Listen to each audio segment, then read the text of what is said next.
going back. We move forward. Omo Yoruba rise up, take control.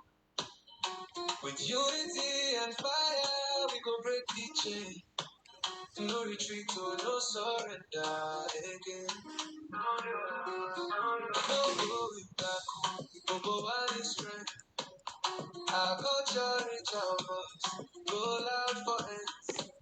From Ibadan to Ife, from Ijebu to Ekiti, Yoruba land, time don't come. We must be free. We know they beg or take, we go build our own. And that's all Moya from the root to the drum. Omoluabi, we stand on truth. No fear, no shame, we raise our history deep like rivers. Wisdom flow, we may shine like the sun. Shout out to the elders, warriors of past. Now our turn to make the vision last. Like on me, I am me. We look at me. Speak the fact, Yoruba, and that's the track. Let go with the dream of a land so great, where justice they flow and no day wait. Education, culture, we build them high. Lift our flag, make it touch the sky. Make me come on yata, now go see. Say Yoruba people, we be lion breed. We go sing, we go dance, we go plan, we go build with love and strength. No go back, we move forward.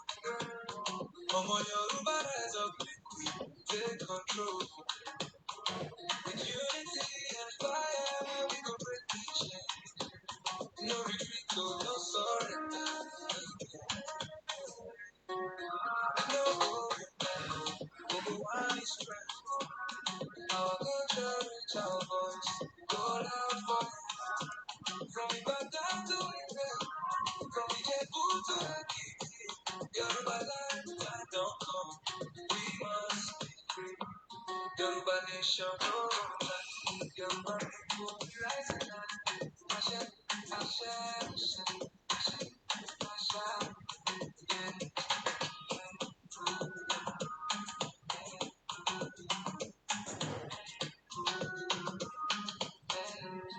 Ashe, Ashe, Ashe.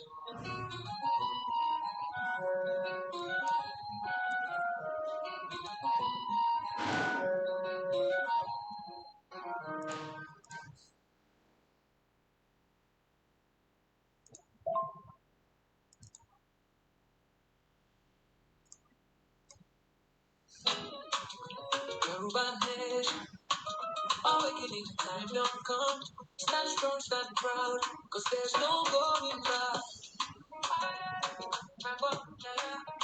No going back, oh, we dey move forward.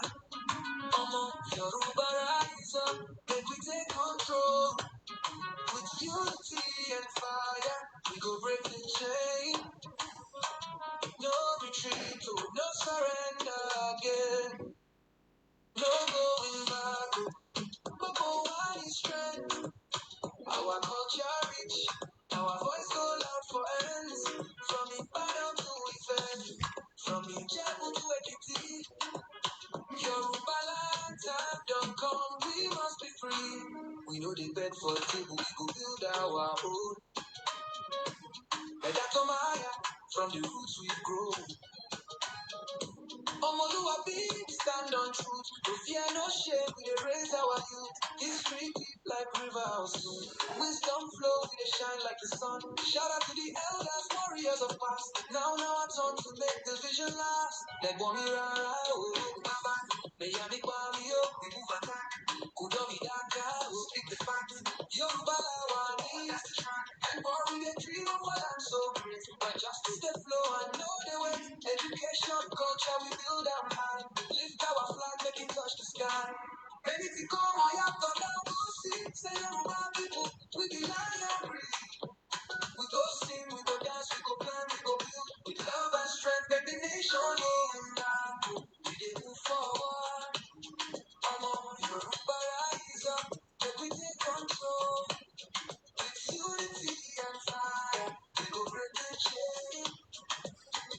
No retreat, oh, no surrender again. No going back, but one is strength. Our culture, our voice go loud for ends. From Ibadan to Ife, from Ijebu to Ekiti.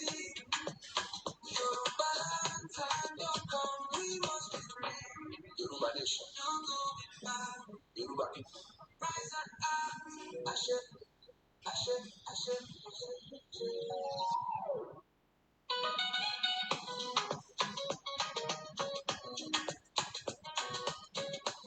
ẹ bá pín program yà kí gbogbo abẹ ṣe ń darapọ̀ mọ́ wa àpá àlàjọ ọdún náà aṣọ́pọ̀lọpọ̀ bẹ ṣe ń wọlé ní méjì mẹ́ta ẹ bá wa pín broadcast with live and this is the 7th. No going back. Yoruba people, we rise and now. Ashe, Ashe, Ashe, Ashe.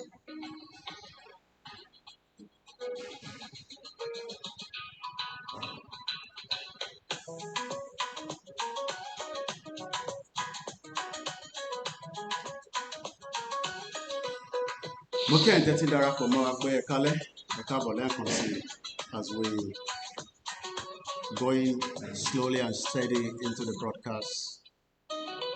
It is Koikimedia as we say good evening and welcome.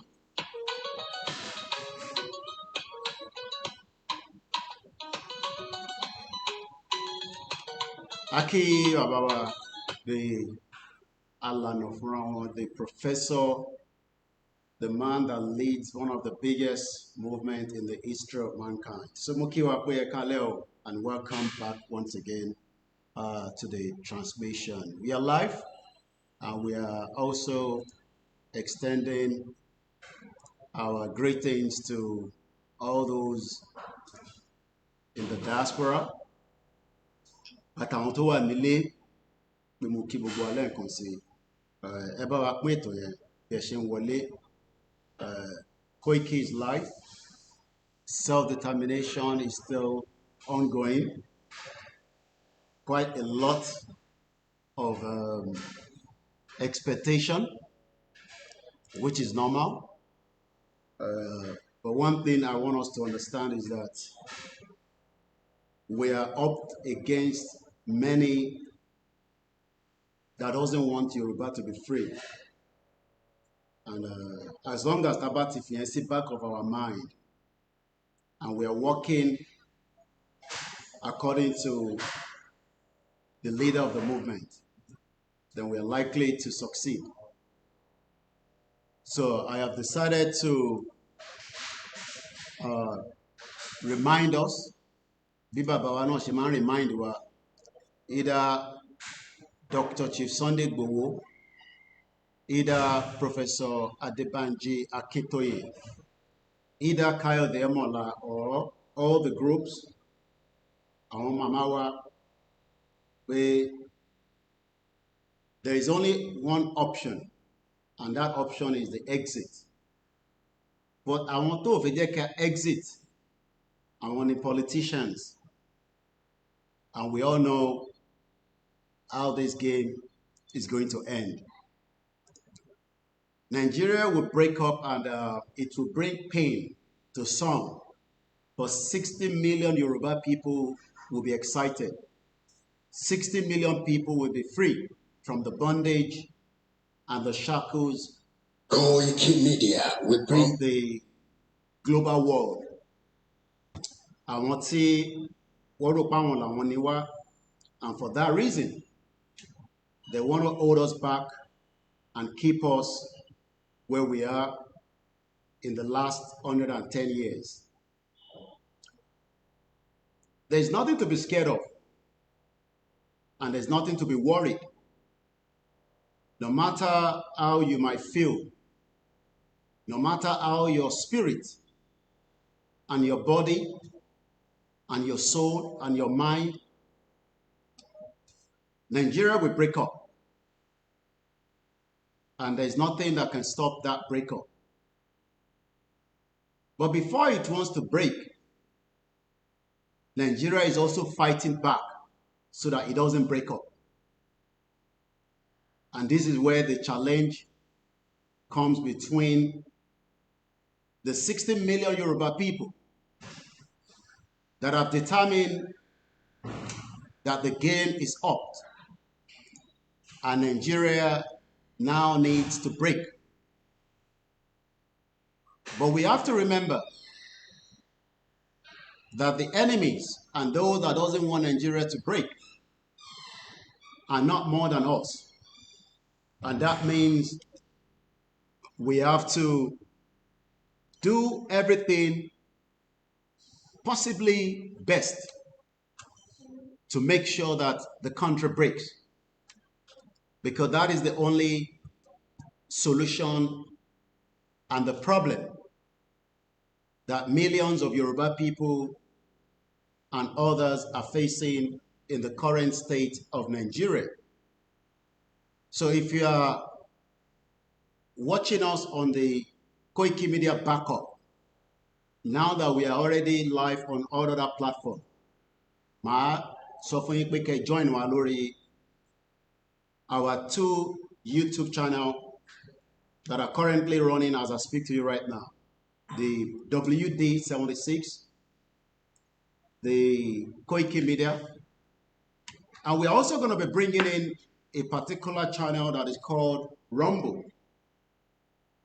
All these are different platforms, and I pray that àwọn tí wọ́n rò pé kò ní ṣeé ṣe, let me assure you, after the work that we have done in the last 5 years, the result is about to come out soon. How soon is what people are waiting for? But like I stated in the topic that I'll be treating this evening for the next 3, 4, 5, 2, depending on the strength. Nothing kò sí kankan, nothing kò sí kankan that is wrong with the Yoruba Nation movement. In case the bá wà worried, in case you are one of those that are probably concerned, let me put it out there that there is nothing wrong with the movement. The movement is still ongoing, and Yoruba will become an independent country. And nobody in the state mind will be able to stop it. They might pass, do, and try everything. Nigeria is what is fighting back, because Nigeria itself doesn't want to break. But Nigeria will eventually break up, and nobody would have the power and the strength to confront the 60 million people, from the indigenous people of the Yorubas and the Biafra, the others, the Hausas, the Ijos, that everybody has now come into the conclusion that Nigeria is not viable and it cannot be moved forward. Whatever the lies that the politicians are putting out there, whatever the gimmicks, nothing can stop the actualization of an independent Yoruba country. And that is going to come in very limited time, as we have been working under the leadership of Professor Adebanji Akintoye and all the team. Many of you are worried, but there's nothing to be worried about. There's nothing to be concerned. We must hold on our spirit, the spirit of the determination that the breakup of Nigeria is going to happen. We are praying, and we are also working. And as many of us that are asking many questions all the time, what is happening? What is the delay? It is because your body is not yet prepared for the independent of an independent Yoruba country. Agbọ́dọ̀ jẹ́ kí body wa máa prepare for the exit, rather than allowing our body to tell us that kò tí possible. Yoruba ti lọ. Because when the British came, we were not asked whether we want to remain one. When we are going to leave Nigeria, Bola Tinubu will not be able to stop it. It is beyond his strength. Akpabio, the Senate president, will not be able to stop the breakup of Nigeria. It is far beyond the strength. The whole of the Senate, the Nigerian military will not be able to stop it. The Navy, all your 6 governors, or should I say, as many of you think that Kwara and Kogi is not one of us. Ìpínlẹ̀ Kwara is going out of Nigeria. Kogi is opting out as well. So do not be worried, do not be concerned. Whether I am live or not is not the issue. The issue is that 60 million Yoruba people have spoken and they have made their mind. They are terrible people. We don't want to live with them. But we want to live with them when we have a country that we can determine how they will live with us under the rules of our own country. Just like Igbo people will go and live in Germany, and they understand that when you go to Germany, the same thing goes with the Hausa. We cannot have cordial relationship with the Fulanis. All the countries are defending their borders. All the other countries around the world are protecting their own citizens against those that want to take away them from their own independent nationality. The white people are now becoming more concerned. As I speak to you this particular day, Nigerians are now being deported from the Republic of Ireland. On April 25th, or thereabout, 45 Nigerians were deported from the UK. We will deport the Igbos that do not want to live with us in our independent country. But those that want to live with us, we will allow them to live under the Constitution. We will deport the Hausa that doesn't want to understand that the game is no longer in Nigeria. We will deport whoever we want to deport. But let me remind all the Yorubas that your spirit, your body, your mind should now remain as an independent citizen of a Yoruba country. It's not just about the rally. The actual end result is that Babakitoye must and have every right to depend on the 60 million and go ahead and declare a Yoruba country in no time. Rather than 2027, there will be a lot of destruction and chaos. I have said it. All those governors and politicians do not have the strength. But wọ́n fẹ́ mọ̀ di abájọ ni, wọ́n fẹ́ mọ̀ di abájọ ni, àìmọ̀ di abájọ ló bí wọn ní bí wọn nínú ló fọ́ wọn lórí. Wọ́n fẹ́ mọ̀ bí tí Babakitoye àti Igboho fẹ́ gbà kọjá. Wọ́n fẹ́ mọ̀ bí tẹ́yìn ọmọ Yorùbá fẹ́ gbà tí Yorùbá máa fi di independent country. Òyìnbó gan wà worried. They are preparing a lot of contingency. I can assure you that America is going to leave Nigeria very soon. They're working quietly. You might not know, but I'm telling you. They will evacuate quietly before you know, you realize that empty building, all the countries around the world are preparing for the breakup of Nigeria and preparing for the nations that will take up. When Babakitoye give us the go-ahead to go out on the street, there will be what they call defiance. We will not allow anybody within the Yoruba land to tell us to do this. So do not be worried. I see very program. OLAYOMI KOIKI. Koikimedia. Èdè ni 7th tí a mọ̀ sí ọjọ́ keje oṣù kẹfà 2025. As of our governors, it becomes very late when we have come out. But they have that bit of room. Coupled with Babakitoye. One thing they are trying to tell us is that we are cowards and they're also waiting in Damashi. What did you say? There will be chaos, there will be destruction. I am saying it. Borrowed our land and has misused it for the last 110 years. Ní Nàìjíríà tí ó ti lo ìlú wa nílòkulò. Kò lò nílò kó ṣàǹfààní fọ́mọ Yorùbá. Ó lò nílò ìbànújẹ́ àti òfò àti gbogbo tí a lè sọ pé a lè tọ́ka pé ọmọlúàbí ni wá mọ́. Ibi tó lo Nàìjíríà lé wa lórí nìyẹn. Ṣèbí yẹn ló ń jẹ́ káwọn ọmọ Ìgbò lè máa sọ̀rọ̀ sí wa ṣàkàṣàkà. Tó tún sọ fún wa pé àwọn làwọn ní Ilé-Ifẹ̀. Èbí yẹn ló ṣe ń sọ̀rọ̀ sí wa ṣàkàṣàkà títí dé Lagos àti gbogbo ilẹ̀ wa. Ìyẹn náà làwọn Hausa náà ṣe ń ṣe ṣàkàṣàkà lórí ilẹ̀ wa.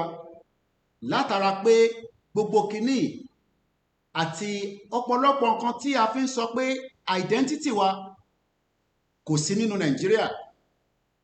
Àfi tá bá gbára wa síta tá dá dúró gẹ́gẹ́ bí independent country. But tí bá wá wo àwọn tí wọ́n ń pera wọn ní nǹkan yìí, mò ń rí Ọ̀tẹ́dọ́lá. Ṣé tí wàhálà bá bẹ̀rẹ̀ ní sí Ọ̀tẹ́dọ́lá lè dúró sínú Nàìjíríà? Ìbéèrè ni mò ń bi wọ́n. Ṣé tí wàhálà yẹn bá bẹ̀rẹ̀ ní sí ṣé Ọ̀tẹ́dọ́lá ṣó lè dúró sínú Nàìjíríà? Ṣé Dangote lè dúró sínú Nàìjíríà? Ṣé Dangote lè kà wá mú? Ṣó lè dá wa? Ṣé Dangote bó ṣe lówó tó tí gbogbo 60 million bá dìde, ṣé ó lè pin wa mọ́lẹ̀? Ṣé Bill Gates lè dá Yorùbá nation dúró? Ṣé Tinubu lè dá Yorùbá? Wọ́n lè dá dúró. But in tó máa end up ni ó máa di blood, ẹ̀jẹ̀ máa ta sílẹ̀ gan, bó Yorùbá sì máa lọ. While Baba Akintoye is trying to avoid the bloodshed, I know that in my body. Mo mọ̀ pé Baba Akintoye fẹ́ avoid pé kó má di ìtàjẹ̀sílẹ̀, torí pé ìtàjẹ̀sílẹ̀ kò ní mú nǹkan tó dá wá. Àmọ́ in tó máa bí òun ní Yorùbá Kingdom, Odùduwà Republic. Ṣé àwọn ọba, kí má dárúkọ, torí mo wà very careful pẹ̀lú àwọn ọba wa, ṣé àwọn ọba lè dá Yorùbá Nation dúró? Wọ́n lè dá dúró. Then kí ló wá ń fà á tí wọ́n fẹ́ make sure pé àwọn fẹ́ protect Nàìjíríà lórí àwa? I have sat down many times and think about it. Pé why tí a ṣe láti wọnú situation tí gbogbo ẹ̀ máa di chaos ká tó exit?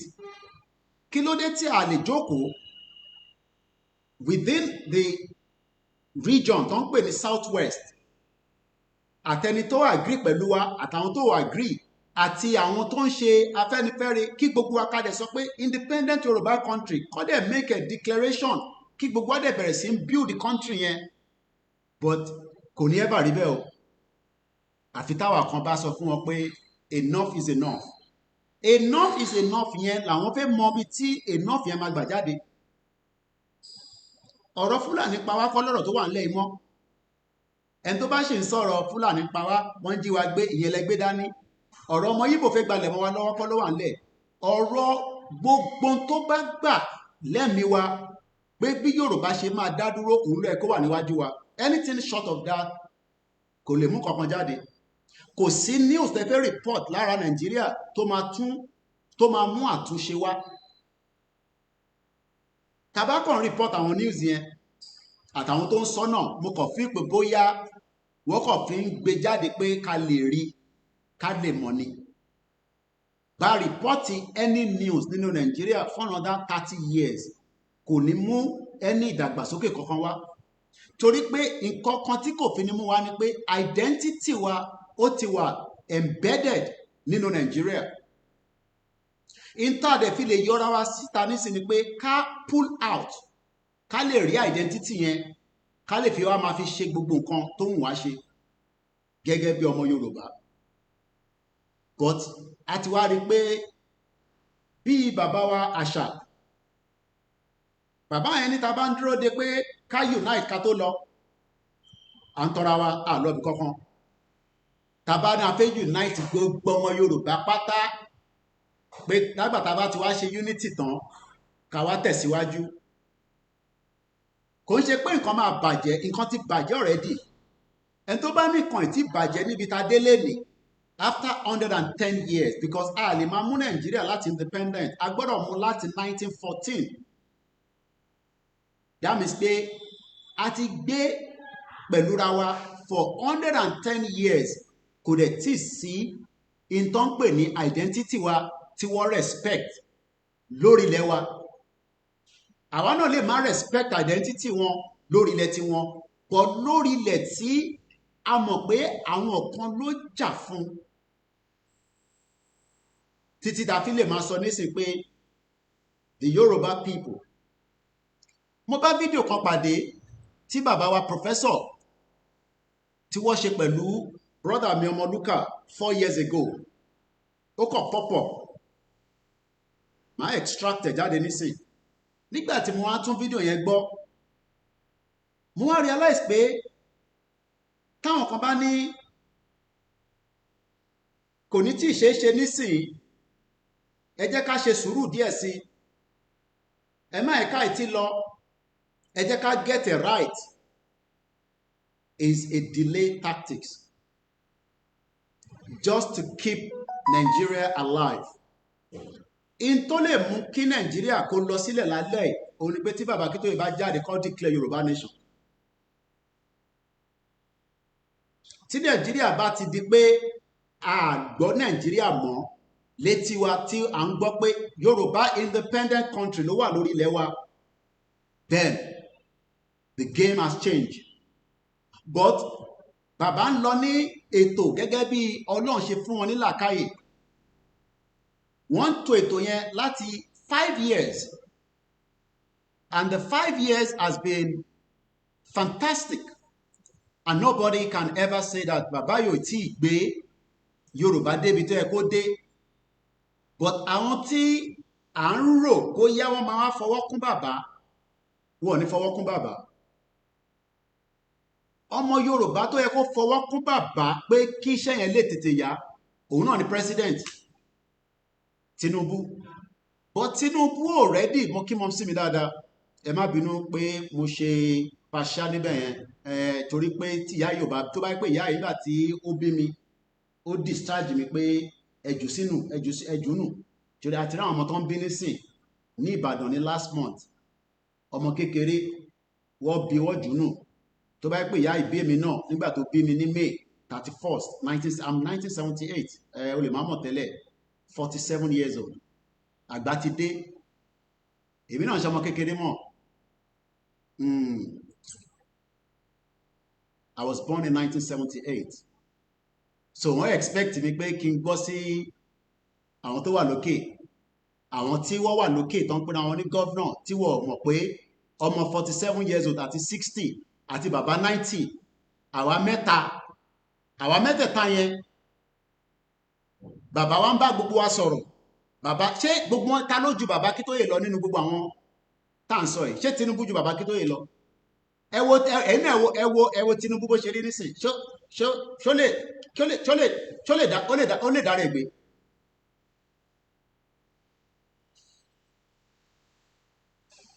Ìjà máa ṣẹlẹ̀ gidi gan. Ẹ tó bá ní kò ní sí ìjà, wọn mọ̀ kí wọ́n sí mi ò fẹ́ gbọ́rọ̀ yìí. Ìjà máa ṣẹlẹ̀ gidi.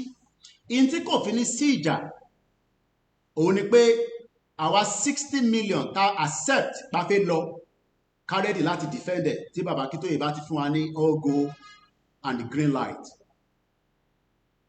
A máa defend ẹ̀ ní gbogbo corners ilẹ̀ Yorùbá pátápátá. Kódà bí ọmọ Ìgbò bá ṣe mẹ́kẹ́mẹ́kẹ́, à fún wọn ní ultimatum kó padà sílùú wọn, torí orí ilẹ̀ wa láṣẹ wà.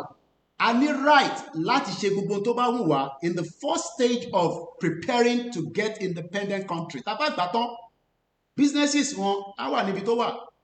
Nígbà tí wọ́n ja Biafra wọ̀ gan, wọ́n ní gbogbo lé, èmi gbọ́ bẹ́ẹ̀, èmi ò mọ̀ wọ́n ì tí bí mi nígbà yẹn. But a gbọ́ pé gbogbo businesses wọn, ilé wọn, a bá wọn tọ́jú ẹ̀. Ọmọ Ìgbò ní right lórí ilẹ̀ wa kó sọ fún wa pé interface ṣe yìí, àwọn wà against it. Wọ́n ní right láti evacuate lọ sílùú wọn. A máa fún àwọn èèyàn opportunity pé border ló ṣí yẹn, ẹ máa gbàbẹ̀ kọjá, ní touch yín. But ẹni tó bá wà against it tó ń ṣe ọmọ Yorùbá lákọ̀ọ́kọ́, a béèrè lọ́wọ́ ẹ̀ pé kí ló dé, kí ló fà á. Òun ni gbogbo béèrè tá a ṣì ń béèrè yìí, jẹ́ mọ̀ pé a ṣì ń béèrè nísìnyí. À ń bira wa láwọn béèrè. Sanwó-Olú, why tó fẹ́ Yorùbá nation? Ṣèbọn ọmọ Yorùbá ni ẹ́? A ní ọmọ Yorùbá lòun, a ní òun fẹ́ Nàìjíríà, ok. Dàpọ̀ Abíọ́dún, kí ló dé tó fẹ́ Yorùbá nation?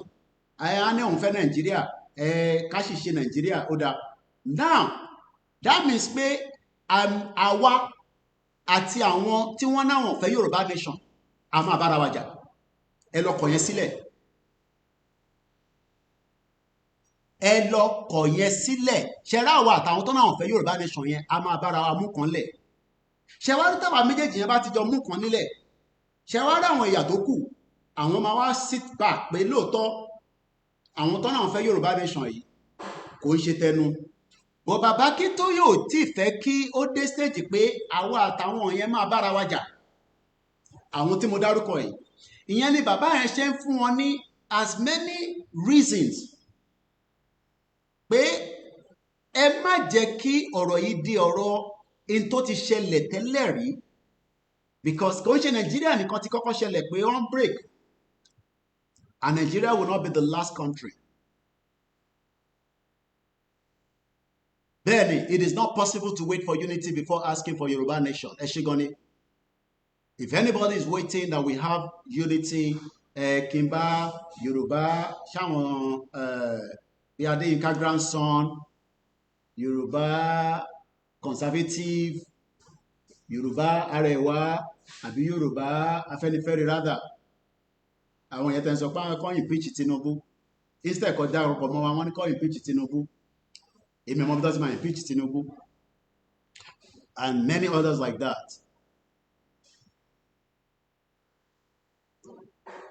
Kódà àwọn tó wà against mi àti bàbá Kítóyè wọ́n wò mí báyìí nísìn wọ́n mọ step tó máa gbé tó kù, but wọ́n mọ step táwa fẹ́ gbé, but wọ́n fẹ́ béèrè pé báwo la ṣe gbé tó máa fi di independent country. I have had their audio yín máa ń dọ́dọ̀ mi lóòótọ́, but I'm not going to respond to it because ní any fact Koiki ẹ sọ fún Koiki DSS kíní kan ṣé ta bá bẹ̀rẹ̀ gbàsàgbàsà ṣé DSS lè kó gbogbo wa, ṣé wọ́n lè kó gbogbo 60 million Yorùbá sínú barracks tí bàbá Kítóyè bá ní ká jáde láàárọ̀ láníṣe kó di woro sí woro bí àṣà àrà ó lé tẹ́ntẹ́ kó di fàájá, ṣé wọ́n lè kó gbogbo wa kọ́kọ́ gbogbo wa nísìn pé ó yá ẹ ráp gbogbo wọn up àti Koiki ẹ lọ jù wọ́n sínú prison bẹ́ẹ̀ ṣe gbé Nnamdi Kanu sínú prison. No, níbo ló máa gbà kọjá? Ṣé wọ́n kàn máa kó gbogbo 60 million wọ́n máa kó wa lọ sí north ni wọ́n lọ tì wá sínú prison? So ẹ̀yin tẹ́ ẹ̀ tí mọ̀ pé freedom èèyàn fẹ́ jà fún ni òun lẹ ṣe ń sọ ṣẹ́rẹ́ tó bá ṣe ń sọ̀rọ̀ ọlọ́pàá àti DSS nínú movement yìí ẹ̀ tí mọ̀ pé fẹ́ gba Yorùbá nation. Tàbá ṣì ń sọ̀rọ̀ pé ọlọ́pàá fi mú mi DSS máa gbé wa àìtí ṣẹ́rí gbogbo àwọn ọmọ tó lọ ń bust yẹn torí pé àìtí give order àti go ahead ni. Tó bá give go ahead nísìn ní state kankan DSS ọlọ́pàá àti sójà wọn ní lè ṣe kankan lórí state yẹn, but torí pé wọ́n fi strategic àtọgbọ́n àtòye tọ́lọ̀ fún Yorùbá torí wọ́n ever defeat wa rí lórí ilẹ̀ wa. Kódà nígbà tí ojúkú ń bọ̀ tó dé ọ̀rẹ́ wọ́n fi wọ́n pé ọmọ ọkọ Yorùbá ni wá. Lóòótọ́ àwọn kan máa ń pè mí Koiki fi ọ̀rọ̀ àwọn Biafra sílẹ̀, mo ní mo lè fi wọ́n sílẹ̀, mo sọ̀rọ̀ ẹ̀yin yá wa torí tẹ bá ní ká fi Biafra sílẹ̀ àwọn tó wà honest wà nú wọn tó fẹ́ lọ ẹ jẹ́ ká push wọn kó lọ. Ṣẹ̀wárà àwọn tó kù tán láwọn ò ní lọ yẹn àwọn yẹn gangan ni obstacle tó wà nílẹ̀ Yorùbá nísìn, àwọn yẹn la fẹ́ deal pẹ̀lú, gbogbo àwọn Ìgbò yẹn la máa deal pẹ̀lú. Bọ́tẹ́ bá ń sọ pé ká fi Biafra sílẹ̀ that means pé ẹ fẹ́ jẹ́ kí energy tó wà láàárín Yorùbá àti Biafra ká fi fọ́ Nàìjíríà nìyẹn, ẹ fẹ́ delay movement nìyẹn. Mo sorry ẹ fẹ́ delay ìrìn àjò yìí because àwọn ṣé nísìn ṣé ẹ máa sọ fún mi nísìn pé torí pé àwọn Ìgbò wọ́n ń ṣe báṣabàṣa ní Lagos State ní Ondo ní Ogun State ẹ wá torí ẹ̀ sọ pé kọ́ máa fẹ́ Biafra fáwọn tó fẹ́ Biafra, ẹ jẹ́ kọ́ fẹ́ Biafra wọn, ẹ jẹ́ káwọn máa laná lókè káwa náà máa ṣe kíni ká máa laná nísàlẹ̀.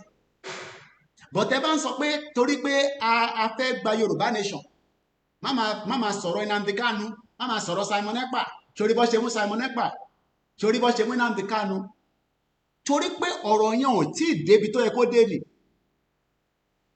Ṣé mọ̀ pé Biafra ti lọ tán nígbà civil war wọ́n ti lọ tán but àwa Yorùbá là jẹ́ kó lọ. Biafra ti lọ pátápátá tó bá ń sọ̀rọ̀ pé wọ́n ti exit Nàìjíríà but in tó fi ń sọ pé Yorùbá ló ní ọgbọ́n yẹn ẹ fi tó kù sílẹ̀ fáwọn tí wọ́n ń tọ́jà àwọn leaders wa lókè. Káwa táwa jẹ́ àwa followership wọn káwa máa jókòó ká máa dúró de that final button. Ọ̀rọ̀ yẹn dàbí Amẹ́ríkà nísìn kò lè pa gidi lọ attack North Korea wọ́n bí bàbá Amẹ́ríkà dá wọ́n bí gbogbo tó ń pè ní America structure dá kó lọ attack North Korea wọ́n mọ̀ pé button kan ń bẹ lọ́wọ́ ọmọ àlè yẹn torí ọmọ àlè ni torí pé inú ilé tí ọmọ àlè bá wà á máa sọ fún wọn pé òun máa bà nǹkan jẹ́. Ọmọ àlè ti wà láàrin wa àwọn ló ń bà nǹkan jẹ́. So tẹ́ bá wọ́n sọ nísìn pé ẹ fẹ́ Yorùbá nation wọ́n máa bà nǹkan jẹ́ ju bó ṣe dá lọ. Mò ń wo Tinubu ó wá sẹ́kọ̀ọ́ ẹ wo àwọn tó wà lẹ́gbẹ̀ẹ́ àwọn kan ló ń pè ní Ṣàgórì ìwọ ń bá ọmọ Ìgbò ìjà tẹ́ ń bá ọmọ Ìgbò jà ẹ ṣe bá Ṣàgórì jà ìgbà tẹ́ ẹ̀ mọ Ṣàgórì ẹ̀yin rí Ìgbò as our enemy but ẹ rí Ṣàgórì tó wà lẹ́gbẹ̀ẹ́ Tinubu as your enemy. When Ṣàgórì fúnra rẹ̀ can be the next governor ó lè mọ ọmọ ẹ̀ wá láti France kó wá di governor mọ́ yín lórí ní Lagos state, but ẹ rí yẹn èyí tó yẹ kí a smell everybody ká smell wọn ká má fi kan sílẹ̀ fún kan. Ẹ má mú Igbo as pé àwọn nìkan ni enemy, ẹ jẹ́ ká mú Igbo as enemy, ká mú Ṣàgórí as enemy, ká mú Haúsá Fúlàní, ká dẹ̀ mú àwọn Yorùbá tó ń bẹ láàrin wa as enemy, because àwọn yẹn la máa kọ́kọ́ take out. If you are still in this, ò ń bẹ̀rù ọlọ́pàá, o ò tí ì mọ tó gbé dání. Mo ní lọ́sàn-án yìí, mo ní kò ṣe àti lọ Nàìjíríà ní problem àkọ́ńtà tí a but ní Yorùbá ló lọ́gbọ́n ọgbọ́n yẹn nísìnyí ó kù tí bàbá àti ọmọdé yẹn mọ ló ń finalize, ẹ jẹ́ kó finalize ẹ̀ tán délẹ̀. Wọ́n lè ṣe sọ kí ló ṣe police station one station because tẹ́gbọ́n tí bàbá àṣà sọ pé kí Ìgbòho fi ohun yẹn síta, àwọn fẹ́ gbọ́ ohun yẹn. Wọ́n mọ̀ pé tí Ìgbòho bá fi ohun síta, mo sọ fún yín, tí Ìgbòho bá fi ohun síta kò sí ọjọ́ Nàìjíríà mọ́. Calculator tó ní sí orí wọn ti bàbá Akíntóyè, they are 5 ni wọ́n tó wọn lẹ́yìn, àwọn deputy wọn wọ́n wà pẹ̀lú wọn, gbogbo structure wọ́n dúró. Ẹ má fi ọ̀rọ̀ bí fún against Yorùbá nation. Kódà àwọn ṣe báwa ṣe ń push àwọn náà yìí sì ká push so that kí ọ̀rọ̀ tiwọn náà jáde. Let me give an example now. Structure àwọn onísìn níbo ni Finland bá gbé àmọ́, because the structure ti gbogbo àwọn mc tó ṣì ń lò ìbò ní Nàìjíríà, tá a bá fohùn síta pé gbogbo ilẹ̀ Yorùbá látòkè délẹ̀ from Kwara to Lagos state, no company, no organization, no country can use Nigeria láti fi operate lórí ẹwà mọ́. Bí bàbá Akíntóyè bá fi ohùn yẹn sálẹ̀, ó pè ní any company, any government lórí ilẹ̀ Nàìjíríà, that means prayer has happened. But ẹ má jẹ́ kí body wa, mind wa, soul wa change in tó wà lẹ́mìí wa. Kí ni nǹkan tó wà lẹ́mìí 6 people? And that should be where we stand. And we must not feel lórí jókòó. And I welcome you once again. The structure is there to run our government as quickly as possible. The structure is already there, ó ti wà available. Tí bàbá Akíntóyè bá declare Yorùbá nation lálẹ́, structure tó máa gbé ó ti ready, both the diaspora and those at home. But the question I'm asking again is, àwọn wo ni wọ́n fight back so that Nigeria still remain one? Àwọn wo ló ń fight back? Àwọn tó ń fight back, dà pé kí Nigeria kó continue pọ̀ tó 60 million Yoruba people that want the total exit. And we must never be of them. Gbogbo tí Tinubu fi ṣe structure tó náà fi structure lé ní ilẹ̀ Yorùbá ni. Gbogbo aṣáájú Bọ́lá Ahmed ilẹ̀ build structure yẹn. And the structure of the gbogbo tó fi ṣe pé òun ni ìtàn pè lé ní ilẹ̀ Yorùbá náà ni. And I pity àwọn ọba Yorùbá because aṣáájú Bọ́lá Tinubu máa fi ó máa bá between the 60 million Yoruba people that are now saying that an independent country la fẹ́, Bọ́lá Ahmed Tinubu gbogbo ẹni mo fi sọ, ó máa fi tiẹ̀ kó bá gbogbo ọba ilẹ̀ Yorùbá láti Kwara títí dé Lagos state. Ọ̀pọ̀lọpọ̀ àwọn èèyàn ti sọ pé if we have an independent country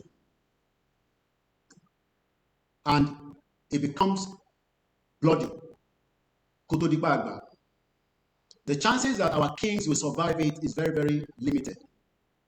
People are saying that.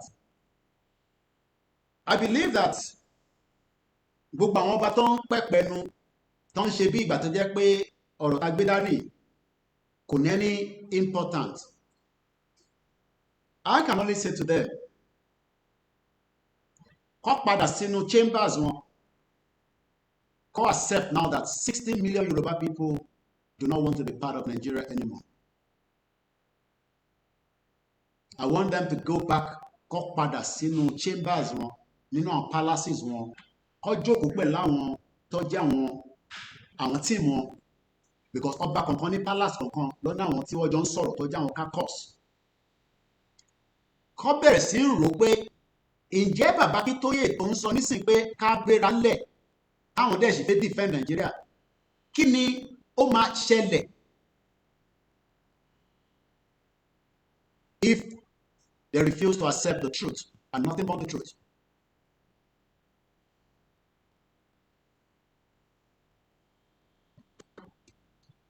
Màá tún sọ lẹ́ẹ̀kan sí, gbogbo ọba tó ń bẹ nílẹ̀ Yorùbá,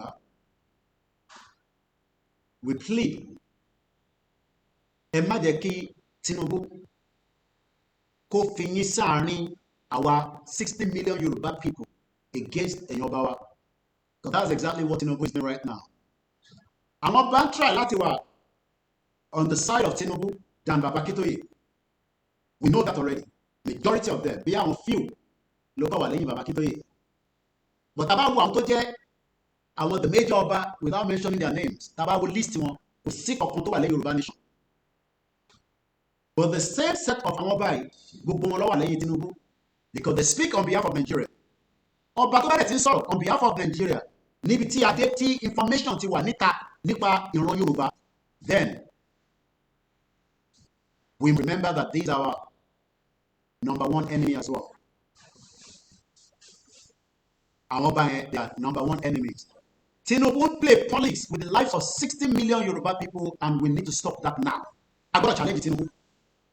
I gotta challenge gbogbo structure tí Tinubu ní ní gbogbo ilẹ̀ Yorùbá, so that kí Yorùbá nation lè dúró.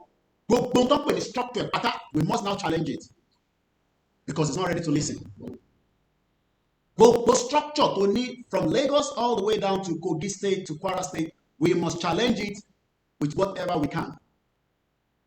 Structure must be breaking to pieces. Tá a bá break gbogbo structure yẹn, Yoruba nation will not come before 2027. And Tinubu will go for election, and he will declare himself back as the president with or without the vote. Gbogbo structure tí Tinubu ní pátá, we must start challenging that structure. Ẹ lè challenge any court. Ilé ìṣòro court, fẹ́ lọ sí court, ẹ lọ challenge it now. You cannot defeat anything Tinubu in the court, because structure Nigeria, the structure that we are going to use is the structure pé ibi tí Yorùbá ń bẹ tẹ́lẹ̀ before Nigeria la fi challenge Tinubu, and that means we will not accept anything the structure of APC.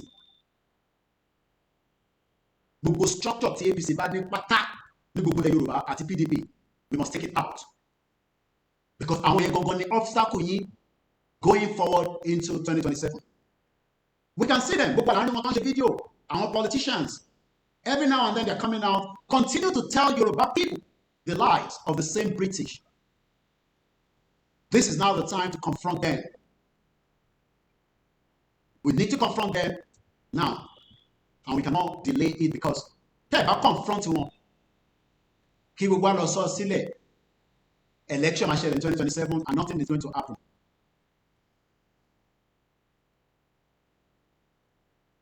So this is the time to go and challenge those structures. Whatever the structure are within Yoruba land, we will not accept that structure anymore. We take it out. We take that structure out, because Baba Akíntóyè ti bá wọn sọ̀rọ̀ for 5 years continuously, telling them nothing but the truth, and nothing but the truth in Nigeria is not meant for. But they're not going to listen to Baba Akíntóyè, because these are same set of people that still wants to defend Nigeria and protect Nigeria. You know these people. To confront them is to ask them. And if you ask them and they're not ready to back down, we'll let them know that there will be chaos and destruction, because if you follow structure any political thing in Yoruba land again, structure anything short of that, election will hold Yoruba land again in 2027. Anything short of that, election, we go ahead whether our people vote or not. And that means Yoruba nation will have to wait another 4 years because they will defend it with their own blood, just as they are doing so right now. But we need to go out now and stop this structure because they're going to use that structure to keep Nigeria alive. And they want to keep Nigeria alive. It doesn't matter for how long. And one politicians, Southwest, we need to stop them. We got to stop every single one of them and tell them, we,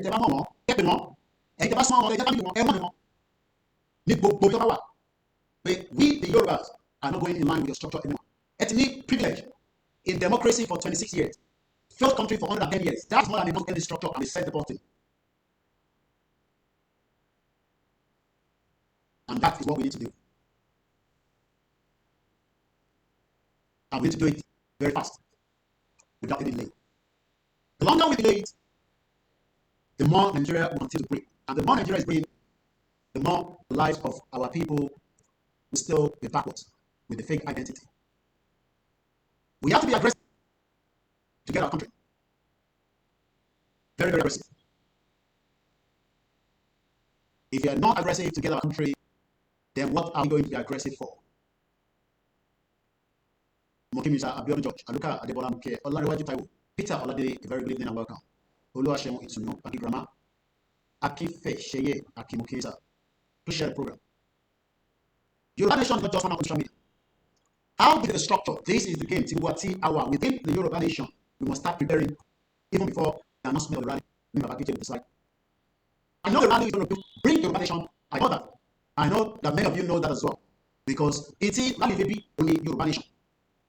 But and we allow the structure to name, then the rally will fail and we will not get an independent country. Because the rally will take down all the structures within Yoruba land as political. It just rally party will take down anything. I am not talking about the individual now. There are many structures within Yoruba land. Don't get Nigeria invested in our lives. We've got to be aggressive and we've got to take it out as quickly as possible. In case there are more consumption. So when Babatoye is talking to the governors and politicians, telling them, Muki Yawako, Pakende Salami, very good evening, Boko. Macron, Grill, good evening, Muke, Ruby Giant Plan B, Okudari, Bubuino Muki, Yoruba Freedom. I know I've not been on, but I can tell you, my spirit, my mind has not left Yoruba nation yet. Because I know some of you, Tebari Wafunja Meta, Muki Mr. Tajuddin Ibrahim, Muki Nibaraba, Muki Nikiti, Muki Mabu prepare for Yoruba. Ọ̀rọ̀ Yoruba nation, kọjá stage, I'm better ọlọ́pàá, I'm better I'm better Navy, I'm better government. We must never be scared of all these institutions because these are the structure of Nigeria and they have to go down. If not, we're not going to get this country and we'll just lament again next year, in 2 years' time, until we come out and do election. We must not give any room after Baba Daddy because I don't know how long the rally will hold before Baba will move to the next stage because I am not privileged to know everything Baba has on the table. So that you do not go out again and start quoting me as many of you have done in the past.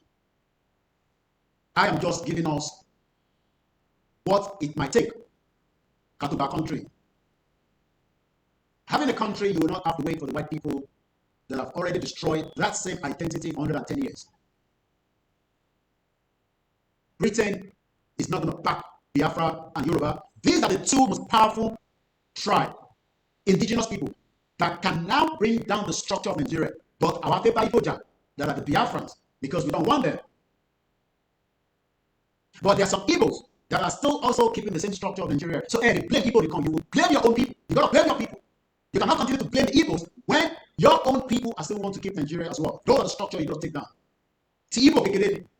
When the Igbo knows that we are taking out the structure of Nigeria from our own end, Igbo will have to sit back and understand that the structure is gone. Some of the structure are your banking institution. And when we not operate in Nigeria for those structure must now, we must start telling them, go to the bank, go to Yoruba. Go and start telling them that the Yoruba people want to lead and they must now understand that so that if you do not go and tell Otedola that has the biggest share in the first bank Nigeria will not operate the Yoruba land without anything apart from policies structured to work. One of the powerful tools that they're using is the banking system. That structure must be won. And we give the final warning. The GT Bank must be won. Wema Bank must be won. Access Bank. All the banks, okay, whatever the banking structure in Yoruba land, we must now tell them that Yoruba country is coming. And they must start preparing for independent Yoruba country. These are the structures that I'm talking about. Dangote must be given warning that the structure belongs to Yoruba land, not the Fulanese on Yoruba land. The Igbos must also be given the warning. The Hausas, the foreigners that live in Yoruba land, we must start telling them the truth. These are the work that you can do. These are the work that you can also start preparing for. So that we are telling them now. The Yoruba nation, self-determination, freedom, we will be exploring intellectual property and economic rights. We will work with countries. Okay, this man 1, 2, 3. But many structures do not want to go out of Yoruba land and they are enriching and losing Nigeria. But port authority will be shut down if we are serious about Yoruba country, but we must warn them ahead. Ship go on the dock, so they are, if not, there will be many multiple casualties. The more the machine has said we keep ship from our dock, so you do not control the structure. And you can start thinking about many things that I might not know, that you know, in terms of this structure. We must warn the Nigerian Stock Exchange in Yoruba land that structure is okay, the building is fine, but that structure will no longer run under Nigeria in Yoruba land. There must be one. You must warn the NTA because our land go to the federal government. So the power of Yoruba nation is about just coming out and say Yoruba nation not going back, and you do not want to attack this structure. Forget it, you are going nowhere. Or you can do 1 hour. And there's not going to be any Yoruba country. But I don't want to say there will not be any Yoruba country because I know 60 million are now determined. Today, I'm closing the bank. I have a first bank account. I am ready to sacrifice that first bank so that I can have a Yoruba banking system to operate rather than the first bank. If you are ready for Yoruba nation, we must tell these structures that are operating in Yoruba land that the end game is coming for them. We don't have any problem with them operating in Yoruba land, but that structure should not operate as a structure. Last year, because both Tinubu keep on Yoruba banking system to know in Nigeria is properly operated. But the politician banking system on low. That is one of the biggest structures that needs to go down in Africa country. The more the banking system is still operating, you will not have the kind of money like Tinubu or your average politicians that are going to Yoruba nation should be state to operate Yoruba land that should have been enriched by people for the people, but you live in Nigeria, we must destroy that structure so that I don't know you. The more that I don't know state and the rest of the governors, that means they still want you back to live in that captive association. We must take out that structure. The airport does not belong to anybody, either Yoruba. That structure needs to understand that we want it to operate even during the rally, after the rally. Nobody wants to destroy any airport. But if we are running that airport as a Nigerian airport while we are still out complaining about starting a country, forget it. You are not ready to get a country. So better come and solve fact for our country or come and abroad. Yes, the airport can still be functioning, but we will not accept anything in Nigeria because new airport here, I can fly like it, but they will document Yoruba, that's philosophy state. And I want it to happen during the rally. So airport will not document Yoruba for all Yoruba need those states. No, need Nigerian passport. That is the kind of structure I'm talking about. Nobody has said take out the airport and that airport doesn't happen anymore. Anyway. During the rally, I want you to say you are going to those states. If the airport don't do any airline that will take me from those states during the rally, we will not use the Nigerian passport. I'm at the airport here, I can fly out. People will go Ghana. Nigerian passport, people will do Nigerian passport. Yoruba document money, Yoruba document, Nigerian passport. But we did Yoruba and that's the rally. These are the kind of things we need to start thinking. Yoruba nation, no. We must be determined and we must be ready for whatever the calamity and the chaos that's going to happen. Because we think of anything short of that we are ready. Appreciate it. And 2027 will happen. It's just 2 years down the line. That structure needs to go. The power needs to go back to the indigenous people of the day that started rally. If you're going from Nigeria, from Yoruba land, I am not going to know. Open the republic. No custom should be able to stop you. Over crossover. Custom to stop it. We must ask them. Structure will know. Just structure Nigeria will know. And structure the Yoruba. Anything short of that, we are not ready. Anybody over cross. We must tell them that we want it to be there. They're not going to attack you. Because they never man brother. But structure will know. Directive will know. Check directive to federal government. The man go directive to federal government. They're going to not. Because here you. Ọmọ yìí kò tó bá wà ní custom tàbí fẹ́ cross border tó dẹ̀ sọ fún wa pé a lè cross pé a ní Nigerian passport àbí wọ́n dispute ọmọ Yorùbá ni wa then ó jẹ́ pé orí òpin nìyẹn ó ti gbàgbé pé ilẹ̀ Yorùbá náà wà nìyẹn because lókè yẹn náà they open their border nobody knows who is coming from the jail or the chart everybody has saw the video of the invasion again by the Ocean Nigeria attack but kí ni yàtọ̀ chart in Nigeria so if you want the video that's going on in circulation àwọn kọ́ṣẹ́ Ocean Nigeria and basically I say Nigeria is a chart and that means these are the people that take over your country or your land but the country can't never people take over your country or Nigeria so I hope you know the importance and meaning of your country every country we want to sorry my country. Cross.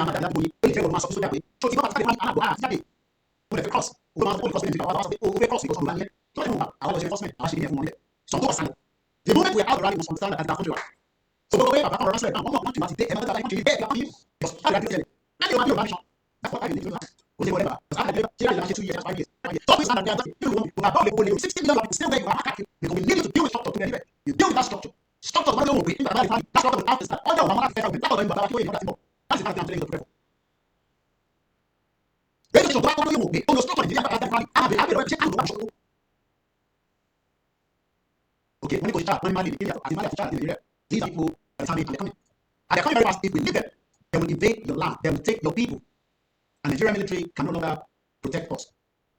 So, I understand that we want Baba to come out and give us the go-ahead. But if by any time, she will be to see.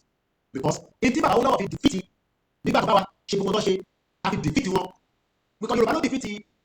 Everyone knows that. I want like I win. Nigeria government. Àwa náà lè la máa já ogun tì sí àdèmá já àjàyè la máa já kò dìgbà tí a bá jà gbogbo ìbọn dání. Those structures must go down, especially structure tó bá ní òun ò fi gbọ́ràn. I want us to listen to this. This was 4 years ago. Perchance mo fi bá pàdé. This was Babakito speaking 4 years ago. Now bring 4 years back to the front and you realize that gbogbo tí mo ti sọ pẹ̀lú tí Babakito sọ ní 4 years ago. Baba is still on the right track and is doing everything kí Yorùbá fi kúrò nínú Nigeria, but Tinubu is doing everything to keep us in Nigeria. We have the savior and we have the enemy. Who is our savior? Professor Adebanji Akintoye. Who is the enemy? Bola Ahmed Tinubu. Yes, we have the very well. Ọ̀tá tí a ní nísìn òun ni Bọ́lá Tinubu. Olùbàdàn nísìn tí Ọlọ́run fún wa lọ́wọ́lọ́wọ́ nísìn òun ni Akintoye. But Tinubu, if every video you have in love and share, please send it to all the APC group and tell them that that structure will go down. Yeah, we mean it. Structure APC and PDP and Labour Party will not continue in Yoruba land. So these are structures that are holding us back. And they are determined to hold us back until they are satisfied. Neither of them are satisfied. Don't be deceived. Britain will use your politician until they would never accept the breakup of Nigeria. The barrack with the breakup of Nigeria is not going to come easy. So that she 3 days fasting. You know that power. The fasting is just to clear the airway for us spiritually to go and do what we need to do.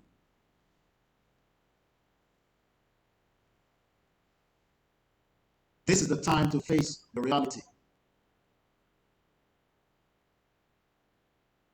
Yoruba nation the deal after if you still have the political structure within Yoruba land.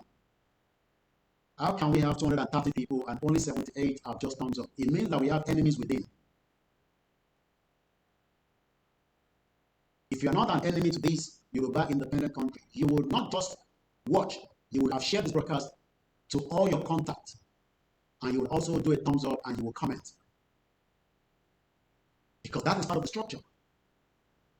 But if you cannot even do this, how do you then expect us to leave Nigeria out of our land? We are going to chase everything in Nigeria away from our land. That is what we're going to do.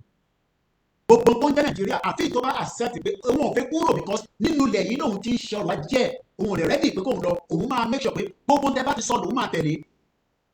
That will remain in Yoruba land. Anything short of that, we must not give them the room. So, Sherry, we must not give them the room to breathe. We would not give them the room to become and breathe. We will keep our eyes, our ears, our nose, and our blood. We will keep it in front of them. Millions of Yoruba people have died because of the negligence of us not doing something quicker before today. And the only enemy that we have today is Bola Tinubu.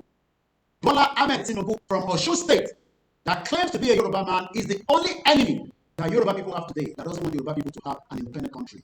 And we must take down all the structure.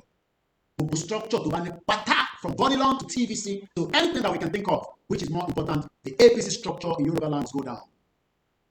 And that means we must prepare for conflict.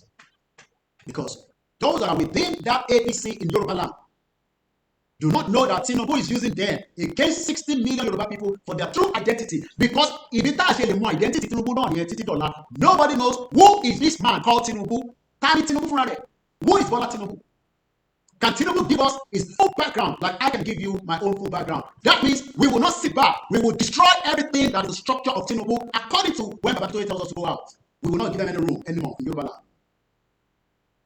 Because that is why you don't even know the identity of Tinubu. Why we want to bring our identity out. Tinubu wants to keep our identity in Nigeria. That must stop before 2027. Anything short of that, forget Yoruba nation. And now we come back to London and I'll go and do what I have to do. But we're not going to give up, because by doing that, we have now given the room for Nigeria that Tinubu wants to keep alive, because Tinubu himself cannot guarantee his life tomorrow. But Yoruba land can guarantee that it will still be there, as it has been there for 14,000 years. Tinubu dàgbà tó lẹ̀ Yorùbá, and we will not give him the room anymore.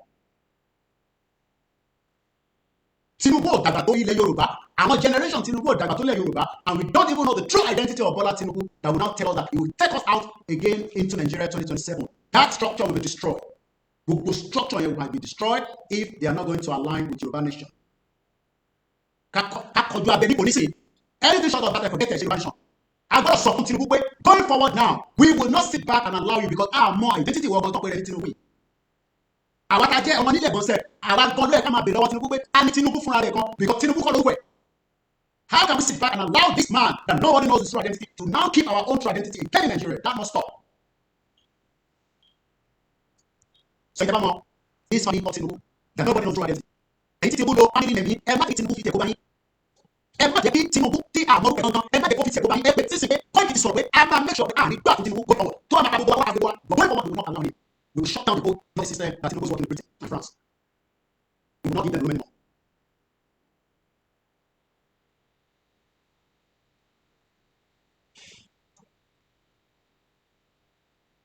Okay, well, like I said, ẹ má jẹ́ kí Tinubu fi tẹ̀kọ́ bá yín, ẹ̀yin tẹ́ni family nìyẹn, because it will be a big disaster. Because kó má yẹ pé gbogbo family yẹn gan tó ń pè ní Tinubu can go into extinction, because it's going to be bloody. Gbogbo ẹ̀yin tẹ́ni family name tẹ́ni pè ayé ní Tinubu yẹn, be very very careful, because Tinubu máa fi tẹ̀kọ́ bá yín. Tinubu tó guarantee life ẹ̀ títí dàrọ́ la, ilẹ̀ Yorùbá can guarantee their life pé ilẹ̀ Yorùbá yìí ó ti exist for thousands of years and it will remain so. So tell Tinubu the game is now already up. Game tó ń play ti tán nílẹ̀ Yorùbá. Gbogbo ẹ̀yin tẹ́lẹ̀ sọ pé pátá pé ẹ máa defend Tinubu, ẹ̀mí máa bá lọ. Pátá látòkè délẹ̀ lọ́mọ kékeré lágbàlagbà, ẹ̀mí máa bá lọ. Whoever will defend Tinubu going forward before 2027, so that kílẹ̀ Yorùbá má bàa wá síbi tó ń bọ̀, then prepare that ẹ̀mí náà máa bá lọ. Ẹ̀jẹ̀ yìí la máa fi ta ilẹ̀ lẹ́yìn. You saw how the blood flow yesterday. Gbogbo ilẹ̀ Yorùbá pátá àtẹni tó lówó àtẹni tó lówó lọ ti pẹran nígbà tí ẹ máa mú làárọ̀ yìí. Òjò àlùbáríkà ló lọ. Òjò ẹ̀dẹ̀ ṣe kí ni ó fọ gbogbo ẹ̀jẹ̀ yẹn lọ. Ẹ̀jẹ̀ yín la máa fi fọ gbogbo ilẹ̀ Yorùbá mọ́ pátá tí ilẹ̀ bá dẹ̀ máa mọ́, òjò á máa gbá gbogbo ẹ̀ lọ sínú ocean.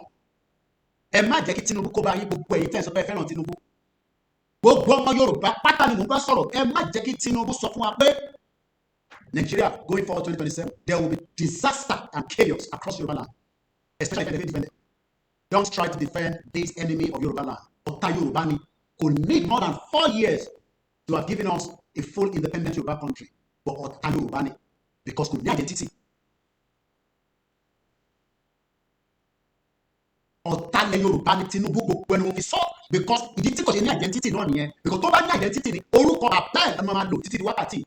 Kò lè lórúkọ bàbá ẹ̀, orúkọ tó ń lò yẹn. That is exactly what he wants to do, keep us all 60 million in Yoruba land. Bàbá kí tó lè fọ àwọn ọmọlé ni kò fi àpọ́nlé kankan rárá, àbùkù ni, alábùkù èèyàn ni.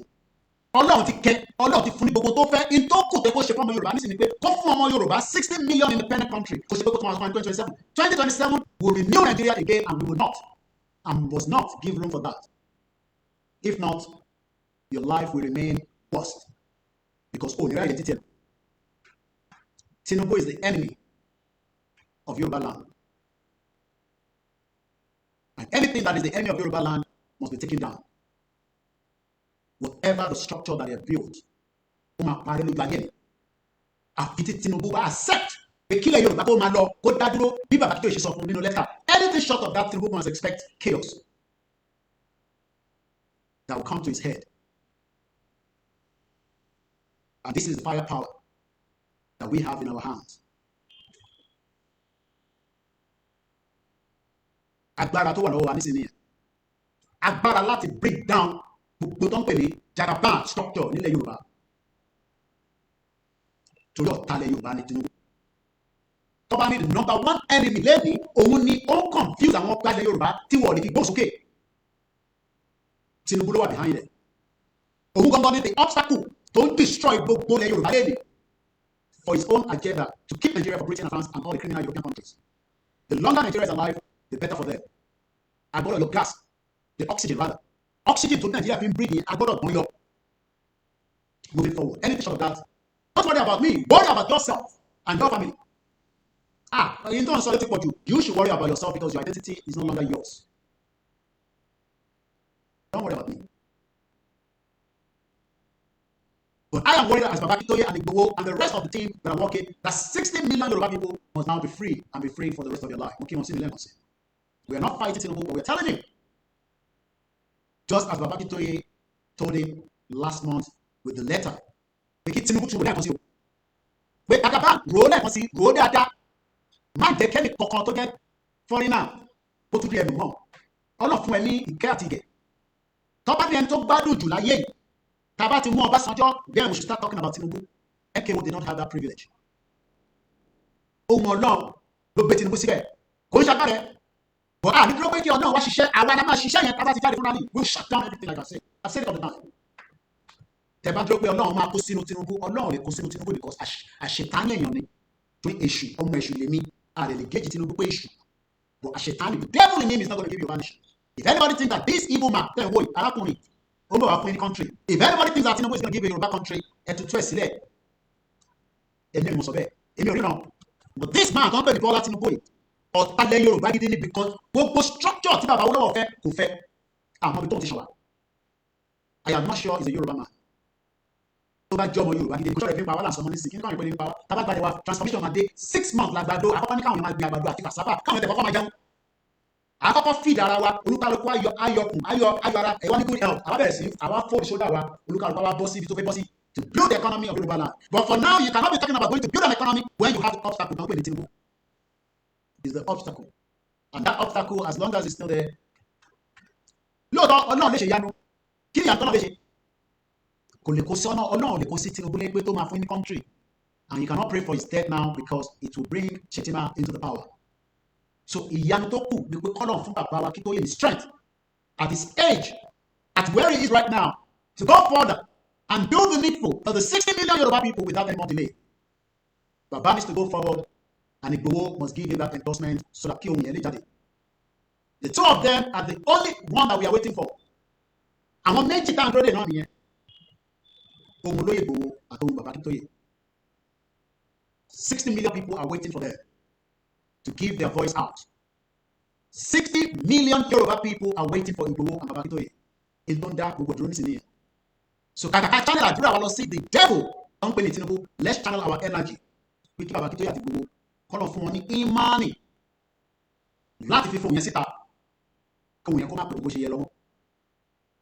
Because the 60 million will defend Yoruba land with their blood. I will be one of them. That is the only firepower that we are waiting for. The voice of Igboho and Baba Akintoye. But the enemies of Nigeria are also pushing to make sure that the voice doesn't come out. Most certainly before the end of May. I told you all. The enemies doesn't want Baba Akintoye and Igboho to release their voice and video. Because if the two of them come out tonight, the land deputies won, and make the announcement that we are all coming out tonight, that is the end of Nigeria. And I understand that many of you that are concerned and worried, but our prayer is let the Spirit and the God of the land guide them to the final stage. Nigeria cannot defeat us. Yoruba land has never been defeated before. In the history of Yoruba people for the last 14,000 years plus, we were defeated. I say no reason why we should be scared, worried, or concerned. And that is why tonight I say, and I thought, nothing must change our mind, body, spirit, and soul. And you are change it. Body, system mind, to body and stand well, even though I don't handle. But this spirit about the law, as long as our spirit is still in this body, everything must stand on independent Yoruba country, and we should be ready to destroy the structure of Nigeria on our territory. This structure of born on you. This structure of born on, you don't have to destroy it. Leave it as it is. But this structure of born on, who are the structure? Your government, your deputy, your commissioner, your speaker, your house of assembly, your senators. If they refuse to listen to us, then we will destroy that structure that we are talking about in Nigeria, and we will structure it. And I will go and talk it delay so that structure will not last. Even if the king cross our line, that structure needs to go. Go back and don't cross line here. That structure needs to go, and that's the end of that era of that structure. Against the structure I expect we must be preparing our body and spirit to finish this job. If not, then the country we are wasting our energy and our time. We must confront and tell them now Both in their eyes, against Yoruba nation, independent country. We must now warn you that we will destroy everything.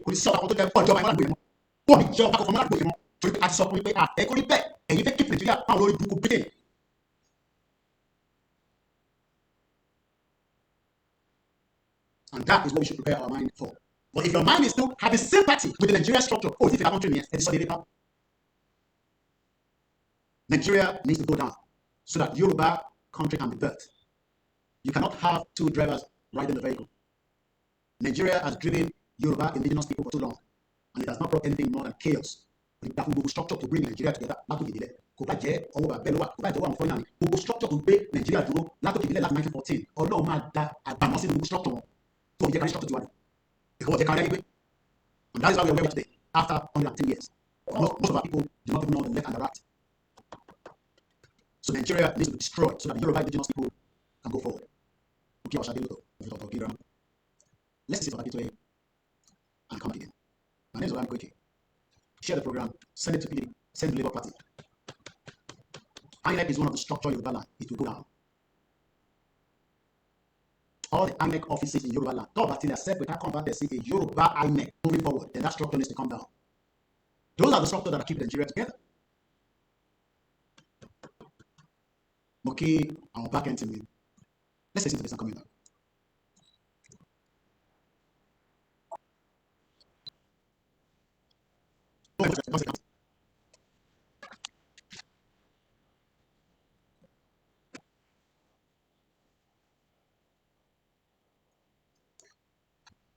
This video, thank God, voice Baba, I know the volume is not that loud. I'll see if I can switch it using another device. Let me switch it from here so that voice will come out a little bit louder. This was 4 years ago. I want us to ask ourselves, nothing has changed with this our father. Even after 4 years, Baba is still standing on the fact that this is not about restructuring anymore. You cannot restructure Nigeria. These are still enemies. Anybody talking about a restructured Nigeria? They are part of the enemies of the Yoruba people. And just like Dr. Akola said that I quote in one of these videos that we have played a couple of times, it is just too late for restructuring Nigeria. What are you restructuring? This country that has completely finished, this country that has destroyed the image, the Omoluabi of Yoruba people. What are you going to restructure about it? Let me find that video before we go back to Babakitoye. The 1914 amalgamation will no longer have to be renewed going forward. That is the bottom line of all this problem. So we are not here saying that, oh, it's about Nigeria. No, the 1914 is the bottom line. If it's a problem, it's one here. And until we shut down this 1914 amalgamation that has brought nothing more than blood, chaos, the destruction of indigenous people that are called the Yorubas, we must now prepare the final push to the exit of Nigeria out of our land. I'll come back to Babakitoye again, but I want us to be reminded all the time that the structure holding Nigeria is what we now need to attack, and attack it very well so that it goes down as quickly as possible. We will not give the room so that this structure is still, because this structure, the more we look at this structure, the more it is still a death trap. Let me take it back to what Jonathan said, and I quote, that the only intention of Nigeria today is Britain wants to keep it together, and we must destroy that structure. Whoever the structure is, whatever that structure is, must go down. And this is what Jonathan said there.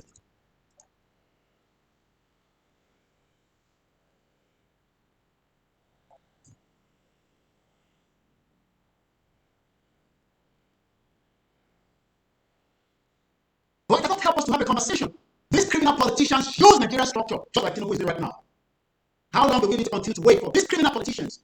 So Jonathan knows that the structure is not working, but he went further and used that structure. This criminal Jonathan, just like criminal Tinubu and the criminal of the governors across Nigeria, they know the fact that this structure is not our structure. But they are quoting Awolowo. They are quoting all these other ones that are the former leaders. You hear him talking nonsense. That is why we need to attack that structure. We will not give that structure a breathing room again in Yoruba land. Then you must prepare for another election in 2027 using the fraudulent structure that Britain knew from the one that it was wrong.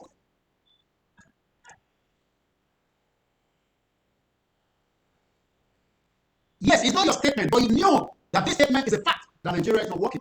It's not a country. Why then did Jonathan did nothing, but he went further to enrich himself and use Nigeria to protect the interest of those criminals that want to keep Nigeria? No. And he accepted him. We have accepted for too long. We must not give the room to accept it again going further. That structure needs to go down. Because structure, Tinubu will finish that structure if we give him the room in 2031 and the structure return back to the north. That's if Tinubu doesn't even die along the line. To survive, it's okay. Nobody knows.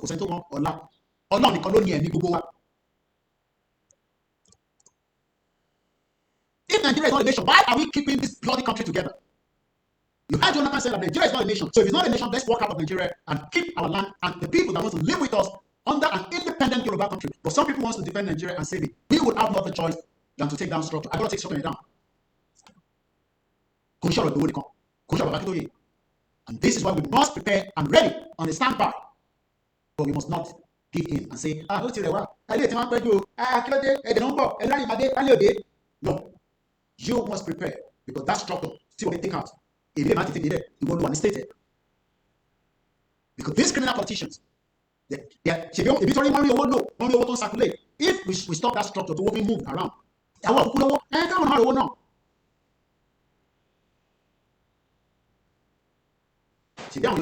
bridge last will collapse between the northern part coming to the southwest. I think the other bridge never collapse. Collapse now. Ukraine attacked the bridge in Russia. Russia attacked it. They took out the structure because the more the structure is there, the more Russia would bring weapons and everything to attack Ukraine. Ukraine took a drone and destroyed the 40 bombers of Russia. Spent about 7 billion. So what was we will not destroy that structure? Oh, is it by Iran here? Because Ukraine want to come and destroy bomb party and Ukraine Russia before pound. Then they will have no other reason than to be killed. Russia was attacking them as of yesterday. 3 people died. But Ukraine is not giving up. So you think that Russia doesn't know that they can use that bomb to attack. But one time, when Ukraine they drone, all of people attack it. That's what we should also have in our mind. Any structure must go down. You keep saying that and people will not even know that that is going to be the reason why we need to go out of Nigeria quickly. Let everybody have it at the back of your mind. Don't wait for people, don't wait for you. You go ahead and do what you need to do to take down that structure. Because structure is going to be enemy to the Yoruba. That's an enemy. Because after independent Yoruba country and they're going against it. That structure must go down. Today is 7th June 2025. Exactly 2100 hours. You're watching the Koikimedia live. Bring it closer to your steps. One hour Pakistan is trading our enemies. Take our structure Pakistan. Why is Pakistan still operating in Yoruba land? When we know that they are enemies. Allah to Pakistan. Any business divided Pakistan was shut down within Yoruba land. Because of Yoruba land. And the same thing goes with any other countries that are operating in Yoruba land. We can see if we can work with them. Jonathan is telling us lies, Tinubu is telling us lies, Black telling us lies, any one of them is telling us lies, keeping Nigeria together, knowing that there's no unity and nothing is going to work. So if this is a mere geographical expression, why do we want to keep it together? Why not allow it to go their separate ways peacefully? But nothing is going to go peace. So if you're one of those expecting peace out of this Yoruba country, you have not by peace. With every means. Your service is at 47. Your service is at structure I take it out. Switch in here. Because those structures are there. Everyone knows the structure I'm talking about without elaborating it. Those structures are your enemies. I was privileged in the last couple of days watching many movies, and I realized that each of the movie has reason to watch it. There was one I was privileged that I remember vividly well.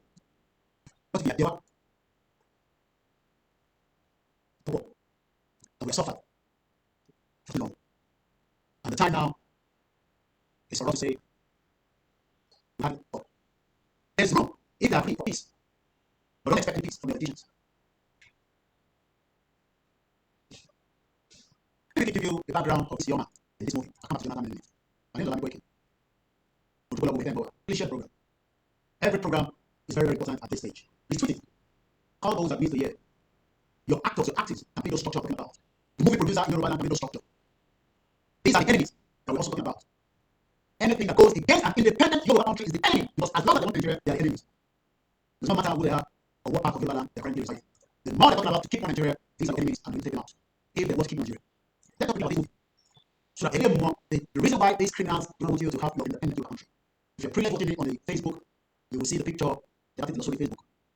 The name of the movie is Mad Unicorn. Watch it on Netflix. I recommend it. But I'll share, according to what I've picked up now, the background. This is in team of Fedeki ile Yoruba, in team of Fedeki achieve, and that is why you need to destroy that structure. Because Nigeria is fear. This is the story of Santi Selling. He's an aspiring businessman. Just like many of you want to be businessman and businesswoman in Yoruba land. How? Where? How was he build the company in Yoruba land, in Nigeria? How do you want to survive when it's also on large scale with all the enemies from Tinubu all the way down to your governors, executive commissioner, Senate, the Speaker of the House of Assembly, all criminals using structure to deceive us? It is time that the structure must also go down going forward.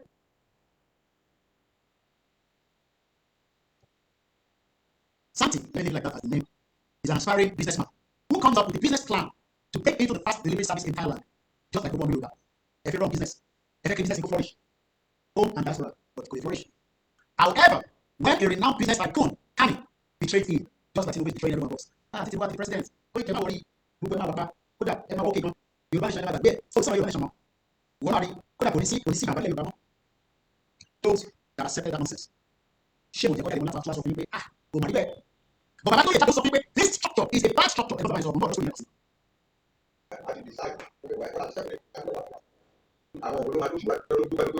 Àwọn olóma tó ti wà tó ti gbà tó yóò ṣe wọ́n tó di fàájà. I don't have the privilege to all this answer because I'm not privy to it. But I want to that we structure I'm sure we will not today to my way to my land to our family. But I know we will not see what my we will not die one by one like Tiber and myself. So people are going so before you with this kind of message. Go ahead, but I like it where because I come up with everybody who want to get just like that on something. On the good, I had only put up and call on the Christmas, just like everybody see, but we have a so I just don't know you don't believe guys. If you can't see, I like to do shit. I like so you don't have to press like that issue to do. That is not something we accept going forward. Because I am waiting for something. When you want, I'm not one way organization you want on your own behind you. Yes, it's like a plan. Say that about no Yoruba, don't use structure. We must set that out of Southwest. If you want to be listening, and after waiting. We will not be listening. That's the last thing. To the last thing, that's my time. This is what but every that was and you to money. But stop on you of your pretty left in Europa. To get out of you.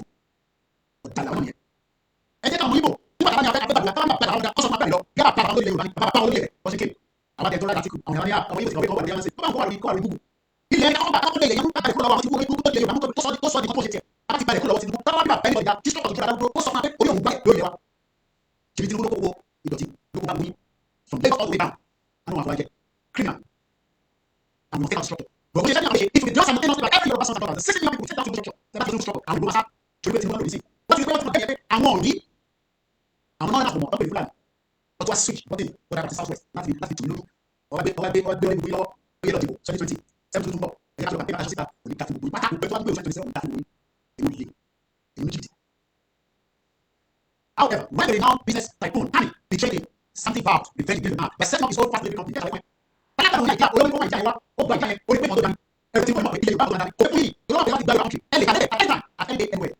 I don't defend Nigeria with blood. Just like we do I'm going to tell that people now. I'm not you want to she break capacity. Now we saw that it wasn't possible that you want to go.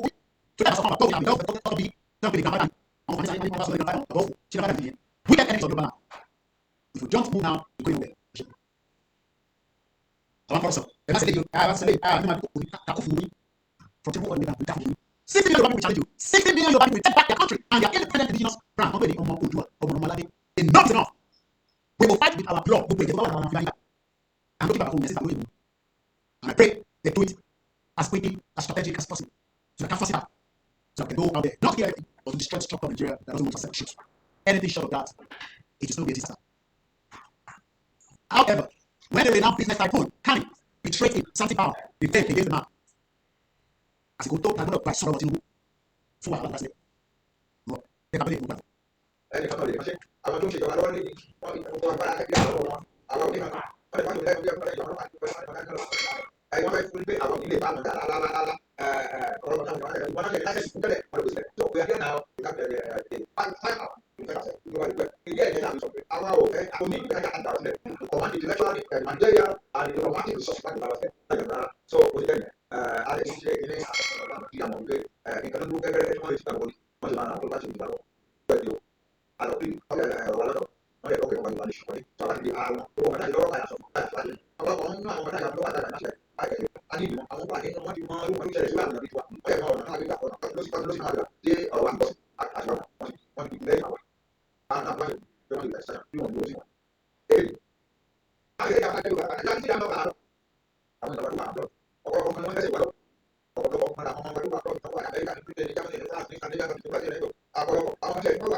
This was 4 years ago.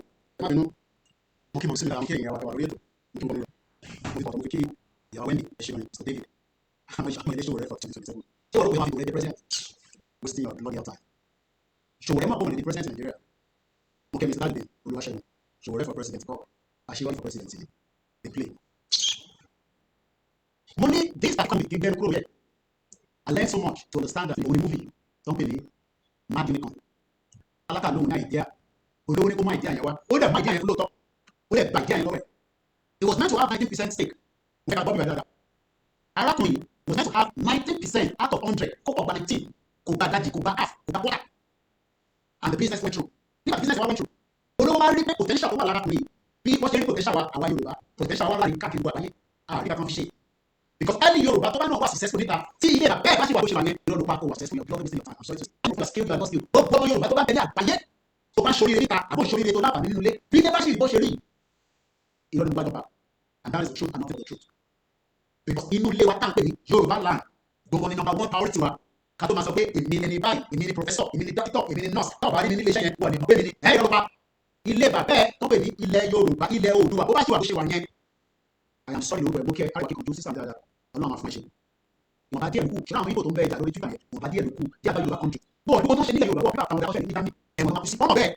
Et c'est qui pour citer pas Yoruba, et on va alors, on va se parler de ça, on va pas de budget, donc le Yoruba. Il t'a pas parlé de Yoruba, il n'a pas parlé de Yoruba. C'est pas vrai. I can feel your pain every day. But you are. We get that country, don't. Oh, my boy. Oh, you go to Yoruba. I am telling you, and I was right for that. Lady. They are 17. If I write the numbers, you want to port that Ireland. Kill the if you want to Ireland. Oh, you want kill the people from Ireland. I was not ready for I'm not going to only. But it was no. A lot of them will put it out of land. And not worry, a country. We buy 5 50. Jeremy, they not Jeremy. Go to you. Anybody tó bá disrespect ọmọ Yorùbá kódà tó bá yọrí sí àwọn àdúgbò wa tábà ti mú ẹ ó lè wà lórí ẹwà wá láti ta o sí bàbá ṣe fún ẹ o lè gbé ní orílẹ̀ Yorùbá kó gbọ́ ọmọ Yorùbá yóò gbọ́dọ̀ láti fi pọ́tẹ́lá bàbá náà. Why do you think that the former home secretary ó sọ lórí Twitter àlọ́ ẹ̀ ó ní pé kó ọ̀gbọ́dọ̀ lọ bọ́ọ̀kà kí náà mùsùlùmí àfi bojú ó ní kó má lè kúrò ní UK ó ní lóde ẹ bá fi lọ bọ́ọ̀kà lọ sí Saudi Arabia lọ sí Arab country UK náà kò ní báyìí òun fúnra rẹ̀ ò kì í ṣe ọmọ UK ọmọ Pakistan náà bísí UK ni ẹ pọ́n ọmọ Yorùbá a ní kẹfì ibo sílẹ̀ lọ́rùn ẹ̀yà kọ́kọ́ country wa náà ẹ̀yà kọ́kọ́ lé Tinubu torí Tinubu ní ẹni nìyí náà ẹ̀ lè máa lé ibo bí Tinubu wà nílẹ̀ kò possible torí olè ìjà bá àbẹ̀sọ̀ yẹn criminal olè ayé àwọn ọmọ ni àfi tó bá padà sẹ́yìn ó sọ fún wa before 2027 pé ilẹ̀ Yorùbá ní ọ̀rọ̀ àbáyọ kò ṣe kókó máa ń yẹ̀mí ló kàn kókó torí àwọn tani Tinubu fún rẹ̀ níbo ti jáwọ́ tí kò lóko lọ́mú a máa dé òkun yẹn ni á dìgbà ni ẹ̀já ta sílẹ̀ bẹ́ẹ̀ ni mo sọ ẹ̀jẹ̀ máa sun ní kò sọ́nà àbáyọ kankan ẹ̀jẹ̀ tó bá ní kí ọ̀rẹ́ sùn ẹ̀jẹ̀ àwọn adẹ̀ ló máa sùn ẹ̀jẹ̀ sùn lọ ní gbogbo Yorùbá lánàá òmùrè ẹ̀jẹ̀ náà ẹ̀jẹ̀ rán ni ìbí èèyàn náà fẹ́ bẹ̀rẹ̀ kí Ọlọ́run sọ pé kó lọ dìbò àgbò abẹ́yìn má lóyàn nígbà tí ẹ̀jẹ̀ máa fi mọ́ lágbẹ̀ òjò tó rọ̀ ní Áfíríkà kan tìbítẹ́ náà wà lóṣèlú òjò yẹn lọ bàbà ní òjò rọ̀ lẹ́kọ̀ọ́ lẹ́yìn tó yọ̀ lọ́yìn náà ẹ̀jẹ̀ tí ẹ pa ẹran lánàá yẹn wọ́n wá ní òrùbọ kí ló dé tó pa ẹran lánàá ẹ máa sọ fún abẹ́ṣẹ̀ṣẹ̀ òdà èyí mọ̀ bẹ̀rẹ̀ sí fún ẹran lánàá tẹ́lẹ̀ bá ní kí babaláwo nípa ẹran fún mi nísìn ẹni mọ̀ ṣùgbọ́n ìbọn pásítà ìdí ọ̀tọ̀ lọ́wọ́ àdìpẹ́ òyìnbó mú ṣẹṣẹ wọ́n sọ sọ́tẹ̀ ìdíwá lọ́wọ́ wọ́n gbé ọlẹ́pẹ́ lọ́wọ́ ẹ bá yẹ kó ṣe rọ ẹ fi ṣẹṣẹ sílẹ̀ má kàn dẹ́ ṣẹṣẹ kò lè ṣe oye ẹ̀sìn mo ṣe Yorùbá nation dání ká lè gba ìdẹ́tì ìwà padà ká lè dé pẹ̀lú àwọn enemies wa within and outside ká lè yé but many of you don't understand that anything have been dealt with no trouble for news òun jẹ́ ọ̀rọ̀ yàrá ọmọ yóò bẹ̀rù mo ní Tinubu èdè ní lọ́jọ́ òbẹ̀ yóò ti kéde òun ṣe lọ́ọ́ káàkiri àkójọ yẹ kó kéré àwọn ó ṣe pa kúrò àbúrò àkọ́rọ́ fún mi báyìí kí ló ṣe Tinubu ṣe sá òun wá dé kí ló ṣe pàṣẹ ṣe ti wá bẹ̀rù tèmi àbí àti tèmi gbọ́dọ̀ kí ló ṣe pàṣẹ ṣe kí ló ṣe pàṣẹ ṣe ó yọ bẹ̀rẹ̀ nígbà tó ẹ ká ti bẹ́ẹ̀ ní Yorùbá èdè Tinubu ẹ̀ sọ̀rọ̀ Tinubu ìjà gbogbo ẹ̀ sọ̀rọ̀ Tinubu ọ̀n pàṣẹ Tinubu pàṣẹ ògùn àwọn ọmọ aláwọ̀ àwọn èlò ṣọ̀rọ̀ yàrá àwọn ọmọ aláwọ̀ bìkọ́ àbẹ kúrò tó ti sọ̀tọ̀ yẹ gbọ́dọ̀ yẹn tó kò kọ́ni tó dá wàhálà sílẹ̀ kọ́ni àti ìlú wàhálà sílẹ̀ tó kò gbogbo òun gbogbo àjẹ ó sọ̀rọ̀ ẹ̀ kíkan òun lẹ́mẹ̀ẹ́ tó wà lẹ́mẹ̀ẹ́ tó sọ̀rọ̀ sí ẹ̀ Yorùbá ìdí ìlú dọ́là ìdí ìlú dọ́là sí fásitì tọ́lọ́tọ́lọ́ tó gbogbo ẹ̀ ṣe ọ̀n pàṣẹ ẹ sọ fún wa pàṣẹ sọ́ni bá pàmò láti máa tọ́sọ̀ bá àmà tí wọ́n bẹ̀rẹ̀ ìwọ̀n ní àwọn ọmọ ìwọ̀n àti ìdílé ìgbòho ìgbòho ìgbòho ìgbòho ṣọ́ni ìfọwọ́ àti àti àti kẹ́gbọ́ àti ẹ̀kọ́ kẹ́gbọ́ àti gẹ́sẹ̀ àwọn àti lọ́wọ́ yìí wọ́n pàṣẹ ìṣòro ìwòye ó díẹ̀ òun yẹn àgbọ̀ ìyá ìdọ́gba àwọn méjì ẹ̀ bá bẹ́ẹ̀ àti ìwòye kò sẹ́kọ̀ọ́ tó máa kú àkàkú àwọn tó bẹ́ẹ̀ sí ní gbogbo láti máa lọ kó máa wíyà mi kò bẹ́ẹ̀ bá bẹ́ẹ̀ sí káwọn alẹ́ tí ẹ fi àjẹ tí ẹ fi ọjọ́ jẹ gbogbo ìgbìmọ̀ tó ń ṣàtẹ̀ ọmọ gbogbo ṣàní sọ̀rọ̀ destroy àti gbogbo ìròṣì gbogbo ṣàkóso gbogbo gbogbo ọmọ gbogbo bá ọkàn lẹ́gbẹ̀ẹ́ sí ọmọ kan láàyè àpapọ̀ gbogbo bá ọkàn wíyà sójà kan náà bá débi ó sẹ́ni sẹ́ni náà ó náà ó sì lọ́sùn ó náà bá fẹ́ lọ sí pé kò ní tọ́jú ẹ̀ tí wọ́n mú bẹ́ẹ̀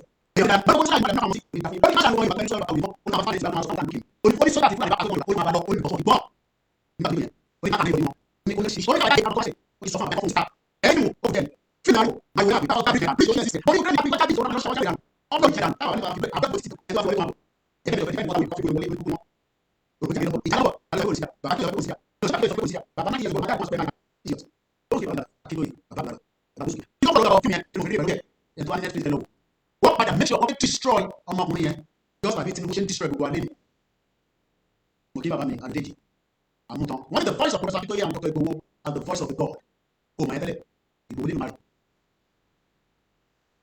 wọ́n ní ọjọ́ agree pé 19% ló máa gbà nígbà tí díìlì yẹn dẹ̀ lọ wọ́n wá náà máa fún ní 1.9 bọ́ọ̀lù níbi ṣe CEO olówó wa lọ mú ọmọ ẹ̀ wá bí Tinubu ṣe wọ́n ní kàkà kí ṣe èyí Tinubu di gọ́ọ̀mọ̀ Lagos State máa di kìnìún sí ọ̀run níṣẹ́ èmi ò ní bà tí gbogbo ìjọba gbà èmi ò ní bà sẹ́ bẹ́ẹ̀ ni mo sọ fún yín ètí máa ṣe mo fi ẹ sáré òun ni mo sọ ẹ síta kàkà kí ṣe èyí Tinubu di gọ́ọ̀mọ̀ Lagos State máa di kìnìún sí gbogbo ọ̀run díẹ̀ ló rẹ̀ máa rí mo lélẹ̀ lórí social media lórí social media and of fara ìlú lórí social media after social media sílẹ̀ ó wà di gọ́ọ̀mọ̀ mi lọ́wọ́ that's exactly what they did with this young boy ọmọ tálákà wà mẹ́sàn wọn ọmọ tálákà di gọ́ọ̀mọ̀ Lagos State náà tẹ̀ ẹ̀yin yúùtù yín tó pè ẹ̀yin amukú mẹ́kọ̀ọ́ ìyẹn náà ṣe gbàyàwó yín oníbọ̀ ọmọ akọni ẹ̀yà kúrẹ́ nísìn ìyá ká yíra ìtẹ̀lá ti níyẹn tẹ̀lé wà lówó lọ́wọ́ ṣé ọ̀nì gbàyàwó ẹ̀ ni bàbá yẹn gbàyàwó ẹ̀ wọ́n tún nà ọmọlé mo ní kò ní dá fún bàbá yẹn tó bá tún nà ọmọlé màá tọ̀nà náà pàṣẹ lólé bẹ́ẹ̀ mo sọ fún lọ́dọ̀ ó ṣètì bẹ́yẹn o gbàyàwó ẹ̀ ìyàwó ẹ̀ o tún fún ìyàwó ẹ̀ lóyún o gbọmọ lọ́wọ́ ẹ̀ àti bọmọ yẹn padà lọ́wọ́ ọmọ yẹn fún lówó kọ́ lọ sí court ọmọ yẹn tó wà lọ́wọ́ yẹn nísìn mo ní bá bí bàbá yẹn dá ó dọ̀rùn kó lọ́mọ yẹn mọ́nulé màá gbà wọn dìde máa tiẹ̀ pàjẹ́ tó bá wá sí ilé wọn sẹ̀ abẹ́ ṣe o gbàyàwó lọ́wọ́ ẹ̀ o dóbò ẹ̀ olóyún bọ́mọ lọ́nà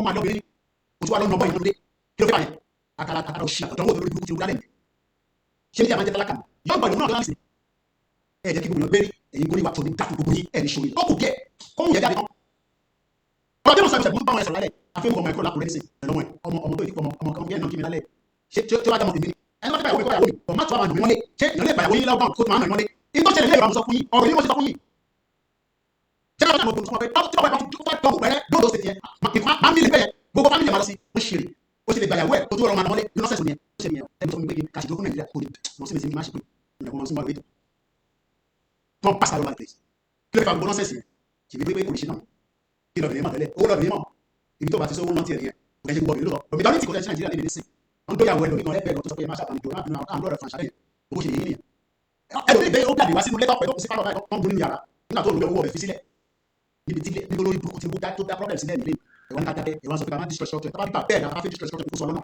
ikú pa ènìyàn òfin bá lọ nìyẹn má tọ́jọ́ má torí Tinubu torí pé Tinubu fúnra rẹ̀ bó ṣe wà yẹn kó máa sálọ exile ti come bastard so kí ló bá yọ kí tó kúrò sórí arákùnrin wọ́n wá lo pé wípé ọmọ tálákà ni wọ́n gba 19% kúrò lọ́wọ́ ẹ̀ ọjọ́ àgbè wọ́n wá fún ní 1.9% kàkà fún CEO ọ̀gbẹ́ CEO fún wọ́n gbé CEO yẹn fún ọmọ bàbá olówó just like ṣe sọ ní sí ee Tinubu ó yá ṣèyí Tinubu dàgbà báà ìwọ náà wá di gọ́vnà èèyàn òde ṣé kò tẹ́ tó ọlọ́mọ pé òní gọ́vnà ṣé Tinubu lẹ́kọ̀ọ́ tẹ gọ́vnà ní 1999 tàbí ó pa fún ṣọ́ọ̀bù lẹ́tẹ̀ẹ́ lọ́wọ́ Tinubu kò ṣe yẹn bàbá dípà jọ sọ pé mi pé ọ̀nà àwọn ọ̀nà Tinubu ló pa wọ́n sọ fún mi pé Tinubu kọ́ lẹ́kọ̀ọ́ tẹ gọ́vnà mo rẹ̀ kó bàbá yóò parọ́ ìjọ tó ló wà dé sọ̀rọ̀ Tinubu ogun Lagos State ó sọ di property yẹn tẹ́ẹ̀ bá kíáfù property yẹn máa gbogbo ẹ̀ àtẹ̀fọ́ Atlantic àti gbogbo ẹ̀ máa tó wá lẹ̀ pátá ẹ̀ ní sóríire èyí fi máa gbádùn ṣé ó lè parí postal railway wọ́n ti ní kí ṣe sùúrù ìjà fún gbogbo ó tó lọ mẹ́ta let's go back and listen to this.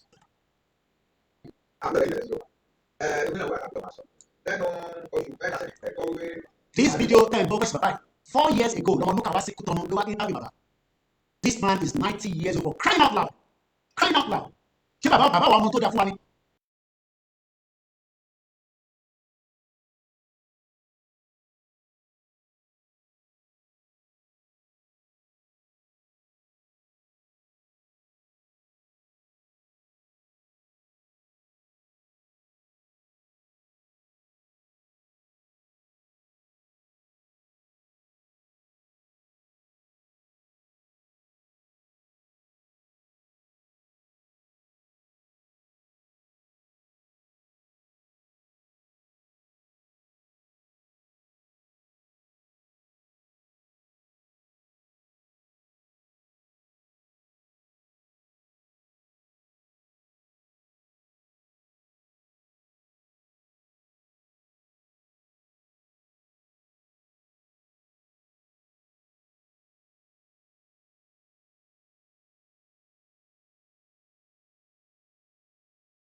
Yoruba appears, there will be destructions on the ground, fending on. Cleaners, Europeans that took Africa as their own bag. Or one will kill and bag safety pin. Oh, yeah, you go. Kilo 2 and bed. Gold. How can people in Osun State be living as if some of you don't even understand? You are from Osun State. Where you work there, man, to have a gold. That is only one is found the gold in Osun State. You can't run it. Ṣé bọ́lá sọ fún akóni rẹ̀? So ṣé kábíyèsí máa sọ fún àwọn ọmọ pé góòlù ń jáde lọ́sùn state? Ṣé Adélékè orí ọ̀pọ̀ máa ń wọ̀n pé góòlù ń jáde? Ṣé oyè tó wá bẹ̀ tẹ́lẹ̀? Ṣé kí ni ọ̀pọ̀ tó náà wọ́n ṣe APC wọ́n ní sìn wọ́n criminal politicians àwọn olórí burúkú náà wọ́n structure kò ní dá fún gbogbo structure ìyá Arẹ́gbẹ́gbó Arẹ́gbẹ́ṣọlá olè àwọn fọ́ọ̀mù náà bomb bastard all over the place. Mo kí akọ́n fọ́tò lóúnjẹ mo kí wọ́n yẹ dáadáa. Àbí sọ̀rọ̀ àlùfàṣà but sometimes that is the way people misunderstand the message. Mo kí àwọn ọmọ ní UK mo kí àwọn ìyàwó mi wọ́n bá dúró tì. Even though my children are asking, why is it delayed that we have not come out for the rally? I told them the same thing that we're waiting for our leaders. Now, we know you understand. Why? Because they want to get it right. I'm getting it. I'm getting it. Only, yes. Only, well, that's good. They're not going to get it right. Because what they do, they love you too much, like the father. And I told you, I spoke to him today. I called him very early in the morning. Only, but I'm talking about that. I didn't know. I did the social media. But we call it the brand. When you video, one wonder, when they dark, you know, we pay to remember very one of the people who go to that for 2 minutes. What if you headline? If you don't money, go on for the headline. But I'd love to mention him because my leader is a true Yoruba man. Not to call it no man of customer visit. Say you people go to the city. He has to find people in missing. Say for money. Say for money. So you can't do no do that. You don't know what. Aba you ba you go na. E mo ko la. Do that la. You go the la mi go wa. O mo yo ba. And people like Muslim man say after you. Àwọn dada. Àwọn yala barika. Àwọn yala ko fi ko se go. Sha Allah for you. Ko ba mi go ya. E ka da ka do rara. Bapak gue makan ini, gue mau masuk. Apa kosong mana kayak kami? Jadi kalau itu, gue mau suruh nih, kacau. Ini kamu itu banyak banget, kamu. Mereka jamin, mereka lagi, baru akan mau gue. Mungkin kita makan rupanya kaki di sosial media. Jadi bang, ya bang apa sih lo bilang? Bobo kita orang mesti nawe untuk semua, untuk 3 hours. I was normally making a video, but the fact that we're talking Bobo headline, more video, more people, kini what is funny by Bobo? Because as a spokesman, I monitor everything that Bobo say about it. Jadi kita attacking, more realize it. Bobo talk sobre Bobo ní video to 2 minutes. What if we say poster? Ẹ̀mọ̀ tọ́ms táwọn ṣe yẹn wọ́n ẹ̀kọ́ Ìgbòho máa fi tó kù sílẹ̀ àwọn tó bá ti wo fídíò yẹn àti yẹn wọn ló kí lọ bẹ́ẹ̀ bọ̀ tó bá bí dáàbì Ìgbòho yín dá àti mọ́mì yín tábà jáde fúlàní ẹ̀ sọ́kà bàbá nípa pé àwọn tó fi dàlú ni wọ́n á fẹ́ kìí sọ́wọ́ ó ti náà bàbá dàlú o ẹ̀yẹ sọ bẹ́ẹ̀ iléeṣẹ́ yẹn ó di àlọ́ nìyẹn ẹ̀yọ́ máa yẹ tó ń pàṣẹ lọ́wọ́ lọ́dẹ̀ mo kí lẹ́nu sí bá kí àwọn ìyá dámì àtàwọn ìdárúkọ mọ́ sí ìyàwó Canada yìí I love her so much very nice woman. Ẹ bá mú kí bá mi náà ẹ bá wọlé ní gbogbo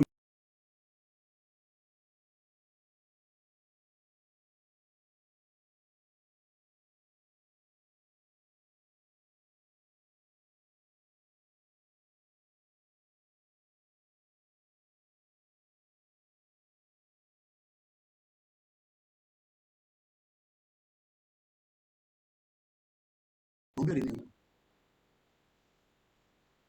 ẹ gbọ́ àti tó jẹ sí. After his left for calls at 3 hours. So enter lórí OLAYOMI KOIKI Instagram. Mr. Sadiq Akorede mo fi tọ̀tọ̀ dárúkọ yín official oyè Bọ́láyọ̀ mo fi tọ̀tọ̀ dárúkọ yín maintain for life. Mo rántí bàbá kan tó máa kọrin orú maintain tó lè máa kọrin sá. Bọ́bì òkè ọ̀gbẹ̀ni Bọ́bì òkè wẹ̀ tẹ́ ṣe support wa. Mo rí pé tí bá ṣe program àwọn èèyàn fún mi lówó. So nígbà tí bá ṣe program máa fún wa lówó. Bọ̀dẹ̀ yìí tẹ̀ ń pè mí lẹ́yìn tẹ̀ fún wa pé Koiki ṣé àṣìgbà máa náwó lọ. Àṣìlẹ̀ òtún mo dúpẹ́ lọ́wọ́ yín. Káwá ṣe program ẹ̀ fún wa lówó. Ẹ má ṣe bẹ́ẹ̀ o ẹ̀wọ̀n project àgbé kalẹ̀ ẹ̀wọ̀n mọ́tò ta ṣe yẹ owó tẹ̀ fún mi tẹ̀lé kìkì jẹun èmi àtàwọn ìyàwó òun náà lọ́nà ẹ̀ pẹ̀lú àwọn díẹ̀ tó yẹ lára ara wọ́n tìtọ́kì àwọn díẹ̀ àṣà ìjà gbogbo ẹ̀ èmi kọ́ mo ní ẹni tó yá wa wọ́n bá ní mọ́tò yẹn ní sinú inú wa máa dùn situation mọ́tò yẹn wà tẹ̀lé tó bá rí tẹ́lẹ̀ kódà ìbànújẹ́ máa jẹ́ fún wọn owó tàbí gbé mọ́tò yẹn dìde kò sí kékeré mọ́tò táwọn staff ní máa dúró lórí yẹn fún rally pẹ̀lú òsì rẹ̀ mọ́tò kọ̀ọ̀kan àbáwárí mọ́tò mi ò fine from brokin baba thank you Jesus for the project mo rẹ̀ kí àwọn staff mi wọ́n manage pẹ̀lú wọn ọkàn fi mi ní update gbogbo aláti rí drone yìí nǹkan mo ní kódà ànílò fún nídìí ọba because onídìí ọba gbogbo àwọn tó bọ̀ níbẹ̀ gbogbo ọkọ̀ lọ́wọ́ support Yorùbá nation iṣẹ́ tẹni máa ṣe ni pé tá a bá ti jáde fún lábì a máa ṣiṣẹ́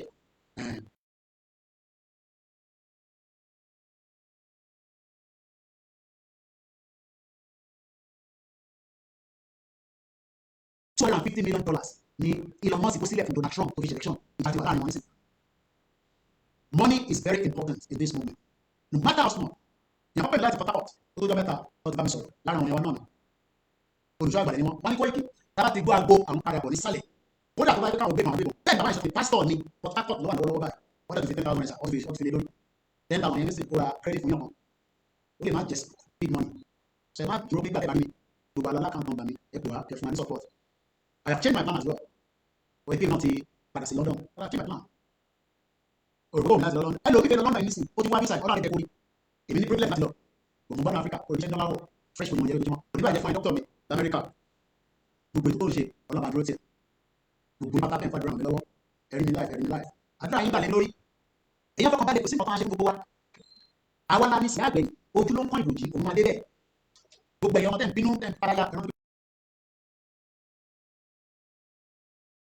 ẹ má kàtàkùn nígbà tí wọn ẹ àtàkì bàbá tó yà ti gbowó indirectly dẹ́mọ̀ sometimes attack them you don't know anybody tó bá attack wise there ẹ àtàkì bàbá tó yẹ yẹn àti gbowó bí ẹ ti mọ̀ ẹ gbọ́ mi dáadáa ẹ bá ti attack wise there is not paying I'm not a publicity secretary èmi kọ́ ni bí àwọn Koikimedia nìyẹn bí wise there bá ṣe tó dáa àpè bàbá tó yẹ ìsàlẹ̀ pé kí ni yóò da bàbá ẹ bá wà pè wọn ẹ má attack wọn I will never come out to attack wise there because structure bàbá tó yẹ ìlànà ọmọ òdua structure bàbá tó yẹ ni ẹgbẹ́ tí bàbá tó yẹ dá sílẹ̀ yẹn ẹgbẹ́ ìfẹ́ lọ́dún ẹgbẹ́ tó yẹ gbòó dá sílẹ̀ ni but ẹ má attack wise there the best group ẹ wà very careful ẹ̀yin máa fi fúyẹ́ sílẹ̀ sínú platform yìí platform ìdòwò pé ọ̀rọ̀ yẹn ò yé yín òun wise there tani chairman wise there tó bá ti wise there kò sí màá dòwò àbájọ́ ìdòwò àti gbòwò tó bá ti mọ ẹ sọ̀rọ̀ burúkú ọ̀rọ̀ òdì sí wise there àwọn tó wà wise there yẹn wọ̀ bàdùn bàbá tó yẹ lọ sọ pé bàdùn nìyẹn tí bàbá tó yẹ bàdùn tẹ́lẹ̀ bàdùn tẹ́lẹ̀ very careful táwọn fi kọ́nà bá fíríjì gbogbo tó kú láti bọ́dà wa àdùkán àtàlájì bàtà àwọn onímọ̀ tó fi fámìlì wọn sọ fi fámìlì wọn wọ́n fi tayín ẹ fẹ́ bá fi gbogbo ẹnu sọ̀rọ̀ ni mo mọ àwọn tó ń sanwó school fámìlì wọn bóyá wọ́n sáré rìsíìtì mọ́ torí pé sometimes the diaspora ẹ bá ti gbọ́ àwọn kan tó sọ̀rọ̀ lóríṣiríṣi you divert yourself it's good because only your computer wà dé but at some point moment tó sanwó school family àwọn méjèèjì tó sanwó school àwọn up to that a year after my 2 years nísìn bí àwọn ṣe máa sọ̀rọ̀ sọ́mọ́ because bí àwọn tó divert the receipt sọ́mọ́ ẹlòmíì mo mọ àwọn tó sọ sẹ́ni máa sọ pé wọ́n tọ́jú family àwọn kan àwọn olè ọ̀tọ́jú ẹni tó bá tọ́jú nísìn definitely gbogbo àwọn ọ̀tọ́jú but àwọn adé everybody will be taken care of tẹ̀lé àìkẹ́ni kọ́kọ́ kó ọ̀rọ̀ burúkú kan sí lẹ́nu pé ẹ bá ti jáde ọmọ àwọn yín mo ní wọ̀ ọlọ́pàá náà dàsẹ́ èmi ni mo sọ bàbá ti jáde fúnra ní kọ́ tí kì í sójà náà dà mo ní sójà tó náà wọ̀nyí bá ti jáde àwọn anílẹ̀ láti wọ̀ kámọ́lá bá ti jáde àdúrà náà mo rí lórí Twitter torí náà sísá arẹwà mo ní sìn èmi lọ fìlà sójà mi mo ti lé lọ orí títí wá dédé ọ̀rá ìfowópamọ́ bá bá pé sójà fúnra sójà kò ní tẹ̀lé wa àwọn wàhálà tó kéré ní àmọ́ ìjà àgbà tó kéré ní tàbí ẹ̀rọ ọwọ́ bá bá wọn pẹ̀lú ìjà àtọ̀ yẹn ilé ló máa lọ kú sí kò ní kú sí torí títí àná ilé máa lọ kú sí ní barracks ìyàwó àdé sọ fún mi ṣùgbọ́n sọ fún ẹ ọmọ àlè nìyẹn ìyàwó ẹ̀dọ́kọ̀ lọ́kọ̀ yẹn àwọn aṣojú òkú láìpẹ́ fáìn bá fi bá wa sọ tí mo fi pẹ́ púpọ̀ àti ṣe 3 hours and deliver the most important message what is the message am I expecting Tinubu to rescue us from the nation am I expecting the structure of Nigeria to collapse collapse our gbọ́dọ̀ collapse structure of it okay do you think that INEC will not go further and do election tẹ́ bá bí ẹ̀sìn INEC máa ṣe election kí ni INEC bẹ̀rẹ̀ yìí ẹ̀yin lẹ́ẹ̀ máa sọ INEC wọ̀ wípé bẹ́ẹ̀ tẹ́ bá roll out anything ládùúgbò wa gbogbo ẹ̀ pátá iná la máa sọ sí ẹ̀yìn ṣoríire election tẹ́ fi ṣe láti jọ láti 1999 àǹfààní wo làwọn jẹ́ mẹ́ẹ̀ that is but our every time nísìn election tí wọ́n ṣe di 2027 tàbá jáde nísìn àmì láti àtàkì INEC àmì láti àtàkì structure kọ̀ọ̀kan but structure tó bá lórí òun ò pé tàbá ti jáde tó bá ti àtàkì back we attack back kò sí àní kọ̀ọ̀kan níbẹ̀ ẹ má àtàkì no gbogbo story for the god attack back jo ilẹ̀ wa là ń jà fún ilẹ̀ yóò kì í ṣe anybody British mọ̀ pé ilẹ̀ Yorùbá lélẹ̀ ilẹ̀ Igbo ní ilẹ̀ Hausa ní tọ́kọ́ fúlàní wá tọ́kọ́ gbogbo ẹ̀ tọ́kọ́ ó ti dàpọ̀ ní máa sì bọ́dẹ̀ ṣe ẹlẹ́yẹ dáì pẹ́pẹ́ ẹlòmí tọmọ ẹ kú nínú hospital wá switch pẹ̀lú ọmọ tó ṣẹ̀bi ṣé kò ṣẹlẹ̀ ní gbogbo àárín náà bí kò ṣe ní social media ti dà tipẹ́ lọ́ti ráìdì wa rightness ẹ̀ la fẹ́ kọ́ pátápátá òun la fẹ́ ṣe and it will be something that everybody must understand that kò ní wá bí ṣe sọ yìí ìtọ́ gbòdì mọ́ra sọ yìí but we must be determined and that is why I don't have topic tí bá tó máa wí kọ́ àbí ọ̀fìn ìpínlẹ̀ àtọ́ ó fi kò àṣírí kan pẹ̀lú àṣírí àǹdà ìgbà kò sí fara síbẹ̀ náà kò tẹ̀lé àṣírí fara àṣírí ó ti wà láṣírí kan lè má ṣírí àṣírí wo kílé ọjọ́ ìgbà ìjọba ìjọba ìjọba ìjọba ìjọba mi ìgbà ìgbà edit bọ́ọ̀sì wa mú ìfọ̀yẹ́ ẹ̀ka mẹ́rin ìgbà bọ́ọ̀ kò sí bọ́ọ̀sì lọ́wọ́ ìbò kalẹ̀ máa ní kọ́mọ̀ ìgbà ẹni àwọn ilé ẹ̀mẹ́jì ọ̀tọ̀ ó lè bàjẹ́ wa kò sí tíwọ̀ kí ní káàkiri àwọn kalẹ̀ ọ̀dọ̀ ìbò òdùwà ní bò ẹni bọ́ọ̀ kẹ́kẹ́ bọ́ọ̀ kẹ́kẹ́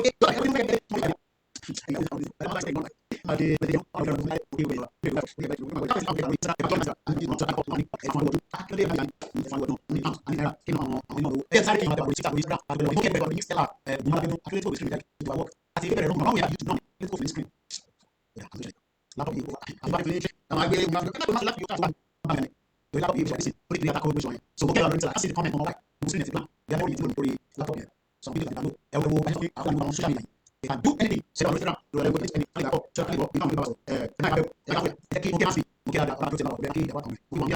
might keep distraction. Go take 9 out. Go better big. I'm going to there. They come and share off. Because they will think us. I want to listen. Chachi, Baba the Paso, as Baba Paso. No, wait for don't worry. We have many other media that take us to continue the movement.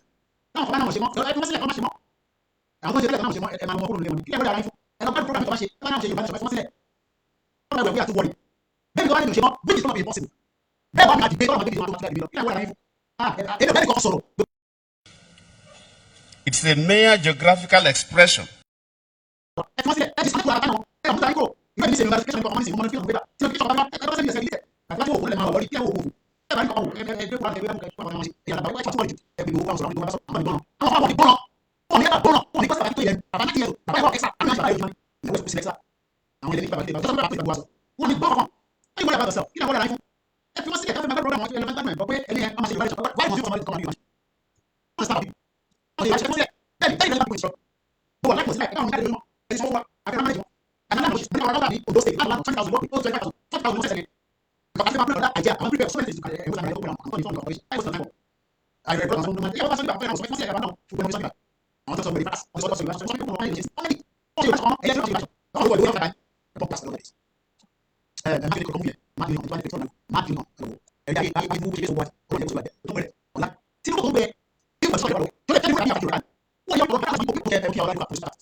YouTube ẹ máa bá mi sọ̀rọ̀ àfàṣà nígbà tó bá bọ́ kásì ẹ̀ ń dọ́kà sọ̀rọ̀ àfàṣà akọ̀fin ṣe kò ń ṣe ètò talẹ́nu fún Yorùbá tó jẹ́ olúbàbí mọ̀ ní ventures kí ẹ máa fọwọ́n ká ó dìbàdé máa gbọ̀ngàn bẹ́ẹ̀ kò ṣọ́ọ̀tù dá kò ṣe ọ̀la àwọn fi máa lò sometimes tó kọ̀ fi ní a bit of clarity òun náà ṣe lò àti release ọjọ́ ìgbé fídíò kan ṣe àmì scare phone we been running 1 2 3 4 5 6 7 channels yàtọ̀ sí the laptop tó fún wa ní Facebook àti money seller so and we are very good we have about 243 people it's not because we want to make money on YouTube we are worried about the indigenous people so we continue for the super we keep our sack raji we are ready to fight and defend our land and we want nation now this is not what to do only the Yoruba ìgbàlódé can repay the nation's debt in full when we agree on a peaceful dissolution I still believe that there can still be a peaceful dissolution but we must prepare for the eventualities we keep our target being Ibrahim too much damages done to Yoruba people kódà kò sẹ́ni tó lè sọ pé damage yẹn This is the extent of the damage. For 110 years, Tinubu knows that, everybody knows that. Wow, really? Mr. Joseph, wait, how they shape, you know, could have from penny, and shape you know, that's one pay, come shape.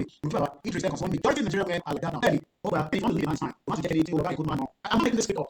Situation I post my I pay the man's go to court. That's what I'm straight up. They give my money, go suspect, they don't to find my program. So, put up all the sense in front of my sense, because I don't know, see, the solution, people for this, the way money from. Okay, Mr. William, say, please give it to us. Amos, no, Tinubu himself has no good plan for Yoruba race. In fact, Tinubu is the worst thing ever happened to Yoruba race. We can abandon Tinubu money. Even if Tinubu doesn't want Yoruba nation, we can find cause Yoruba. Shape who I don't know. I think the person that Tinubu's intention is a very bad one. I'm not going to tell us that when he gets the second time, he will have the opportunity. You know, that's what that means. We have the last shot for the I want all best family penny. Our number one priority is Yoruba country. That is the priority. You know, Muki Bishop Ajino for the good job he's doing. Muki Babame, going that I to keep Lagos and okay.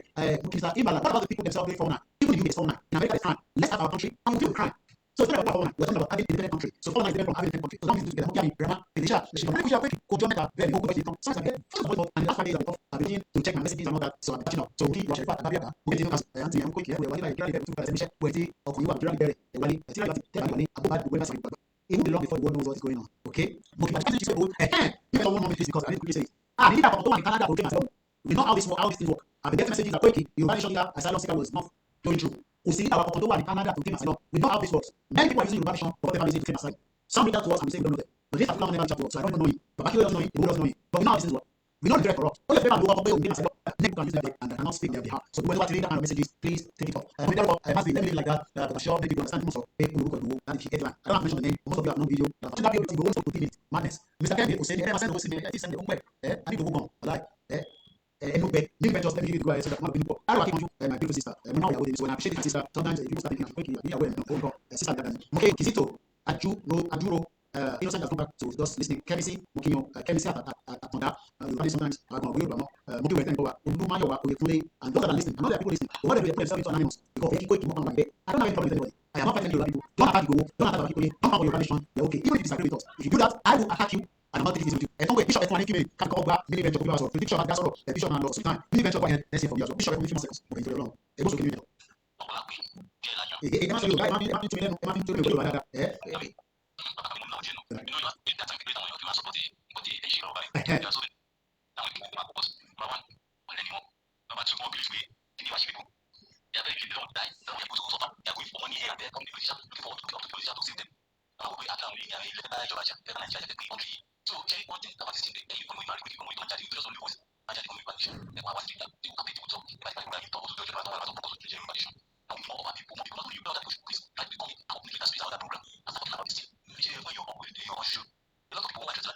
How do we encourage them?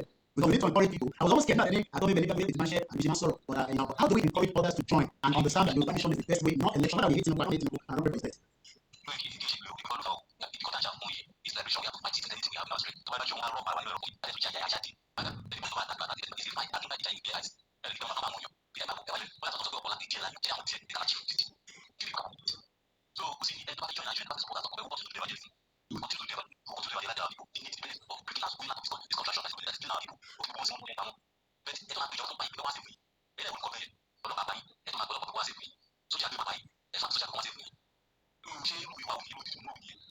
I want you to be honest with us.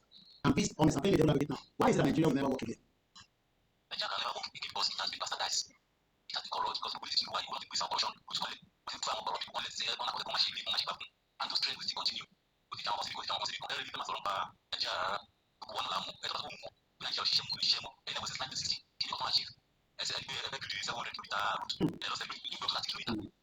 We should appreciate our brother Update TV. I know his number is a very good brother of mine there. We're going to expose that lie of Reno. The 30 kilometers has been commissioned and is ready to go. Even though 10 kilometers was actually done and 20 kilometers is not yet finished. And that project might be completed even if it goes for another 4 years. We know that because it's going to be lies. But again, why are the indigenous people not looking to another way out from Nigeria? But the thing that Peter Obi can come in, Atiku can return back, he's been fighting since 1993, Atiku didn't work. Tinubu wants to go for 2027. How do we complete this evangelism to our people to understand that we are not fighting each other? We can still remain loving people, marry Igbo, marry Hausa, even marry Fulani if you want. But we can still be a separate country and come together and work together. Why is this difficult? I don't know.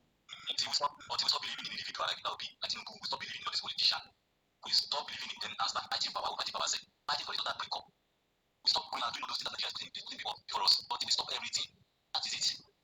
Because we continue to trust, we trust on the people to do it. Tinubu do it, some do it. If they continue to remain doing this, as you know, wars and wars, everything. Wars are war. So it's not doing all this, break up. Okay. Right. the only way is break up. I love the last part. Some people say, "Koiki, please speak in English." Yes, it's true. My wife is she's my teacher. Yes, I mean, every part of the country is beautiful. Before the next one, event, I'll come back to you again. I'm going to take a call now. I know there's another person coming to request. I'm for the benefit of those that don't understand Yoruba, what we're saying is that the whole region has beautiful place. I'm following this couple that are traveling on their Mercedes Sprinter. I don't know where they're heading to, but they're going from one part to another across heading towards Cameroon. I don't know some of you are watching their videos. And when you look at the landscape of the North, it's a beautiful place. But I don't want to be part of a place where I cannot even protect my people because of my identity and my language. So when those that are not Nigerians listen to this kind of podcast or watching us say, Nigeria is a beautiful place. It is the landowner, the indigenous people land that is beautiful. There's nothing called Nigeria. Britain created Nigeria by using our land to be used as Nigeria. You will watch it as well. So what we need to do now is we turn back the indigenous people land and make it a flourishing place and allow visitors to come in to Igbo land, Hausa land, Ijo land, and all that. And that way we can have a flourishable, prosperous land that works. When you look at those couples, people sometimes are wondering that, so we have these places up there that are so beautiful. So why there is pressure in the southwest? It's because that part needs to be developed, but it cannot be developed because the structure of Nigeria has collapsed because Nigeria is not a country. I'm telling you, if you don't watch that video, if you see the landscape, but what we're saying is that I can still go and become an engineer and help them as a citizen of Yoruba land if I feel that it is not going. There's some countries that you want to travel to because your government is telling you not to go there. So like if you're somebody that understands or you are friends from Nigeria and you're wondering why this wants to break, it's because nothing about Nigeria. And I've also had the argument that some say, I think I had it in one of the videos, when Nigeria break, the military will not be as big as Nigeria. What is the point of having a big military in the first place that protect us? I would want to have a country next to me with a military because we only have 1 million military. You understand? But what we have today is what I call a futuristic way of working. I watched a video about it 60 seconds. 2 days ago. A young 30 years old is already building a ballistic weapon where soldiers will not be used to fight. One of the biggest project is having a submarine that can go 1,000 miles. Australia has already invested about $50 million or something into that project. I will look it up now, watch that video on 60 seconds. Is it that he was still working with Facebook on the sad because of the deal in 2016 when Trump was president. Even if you have 500,000 soldiers, you can defeat. Look at the drone that we bought. This drone is less than 2 million. I will say that the Nigerian government doesn't have 2 million to invest the first because the people can see the powerful drone and use the infrared. So it's not about having long, massive soldiers. It's about having a smaller country that can then be able to work with the futuristic way of life that we have today by using the autonomous, like cars have been driven today without a pilot. When I watched this young boy interview with 60 seconds, I was shocked with some of the things that he's designing. Like I said, one of the big go in under the water and travel 1,000 miles without being detected. This is what we should be doing. Not talking about Nigeria that cannot even fix its own borders, talk less of anything. So let's go straight and take another call. But like I said, thank you so much to those that have contributed and those that are still watching and listening. Yeah, driverless car is there. Many things can be workable, but for now, the future is no longer Nigeria. The indigenous people have the country. So go ahead. Hello? Yeah, I push it. It's only get 10 and take charge. All right. Now, let's on the question of the Yes. Yes. Yeah. What I found out, based on what I found out here. Now, she should make our Yoruba or believe in Yoruba nation or say Yoruba nation. Including our politicians, so that they are revolution today. Inside them, we make them, they'll be happy if we have our own independent sovereign state as Yoruba nation. But it's not that man no comment. That government, no man no comment. That is the area where I'm calling now. One look at that in Nigeria. Number one, is poverty. The poverty in Nigeria is deliberate. And it is politically strong to keep the people down. And that is why the cost and the price of commodity in Nigeria are being orchestrated by the government through reform. So that what we need is the whole round level test. If not, and people don't get them the next day they for the delivery. That's one of the second is operation. They use the police, they use the DSS to terrorize people, to people are big. Even now, we go to the rescue. We have one, and then one. And I will be the government is they use force to oppress the people, to create the idea. So Nigeria and the family and the becoming nothing, they didn't real to them. Even though they believe humanity will be the best one, do not people be quiet. So the third one is that. Now, John chose is deception. Now, that deception, doesn't last forever. But we use that on film. Feel that the Democrats, I want to get Adamo. Can you mean deception? I talk about deception. Can you shalaye or episode because more meaning deception. Okay, deception is not. So, I want to let the far follow and one time I want to tell you what you should. And that's the reason I want to die at the one and the other one is about the people by the other one like the women in the world company. When they are local from Valley, one year for one year for our policy to make a we will migrate the high cost of living. So, let's see,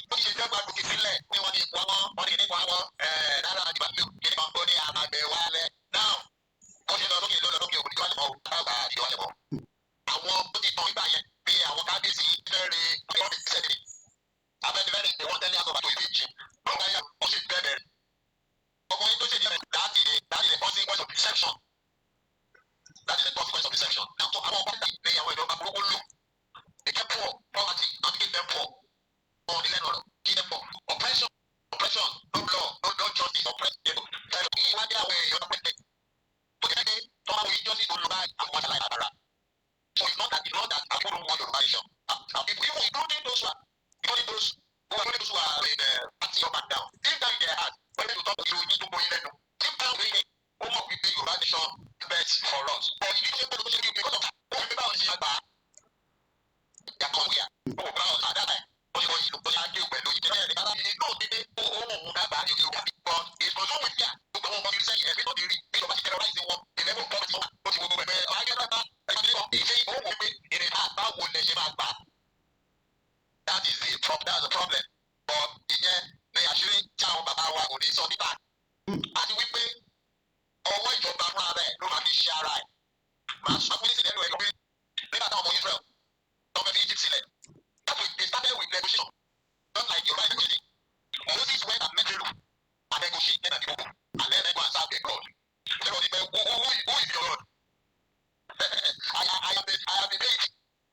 I have been the entire Egypt traveling. You want to say, ọmọ mi lọ sọ lọ́wọ́. Èmi náà yẹn náà rí. Èmi náà rí nígbà yẹn wọ́n sì rí báyìí. He refused. Now, nígbà tí wọ́n tó di negotiation yẹn wọ́n wẹ̀ láti. Ó fẹ́ di wọ́n sí wọ́n. Now, Pharaoh ó pe àwọn general dẹ̀. Ó ní àwọn ọmọ Israel. Ó ní there is too much leisure. Ó ní kíríkì tó ń lò tẹ́lẹ̀ tó fi ń mọ́lé. Ó ní àwọn máa ń fún wọn ní straw. Wọ́n máa fi produce ẹ̀. Ó ní bọ̀dọ̀ ẹ̀ fún wọn ní straw mọ́. Ẹ jẹ́ kó máa lọ wá straw fún ara wọn. Wọ́n dẹ̀ máa produce equal amount of quantity. Tó yẹ kó ń supply daily. Ẹ mọ̀ pé labour wọn ti times 2 nìyẹn. Iṣẹ́ tó yẹ kí iṣẹ́ téèyàn mẹ́fà ń ṣe tẹ́lẹ̀. Èèyàn mẹ́ta ló máa bẹ̀ sí máa ṣe because èèyàn mẹ́ta máa separate ara wọn wọ́n produce the straw. And they must meet equal demand. So increase the labour on them. Hello? I'm going. Go ahead. We can hear you. Hello, yeah. Can you hear me, sir? Loud and clear. Hello? Loud and clear. Go ahead. Hello, can you hear me, sir? Yes. Yeah, okay. Yeah. So increase the labor tax on them.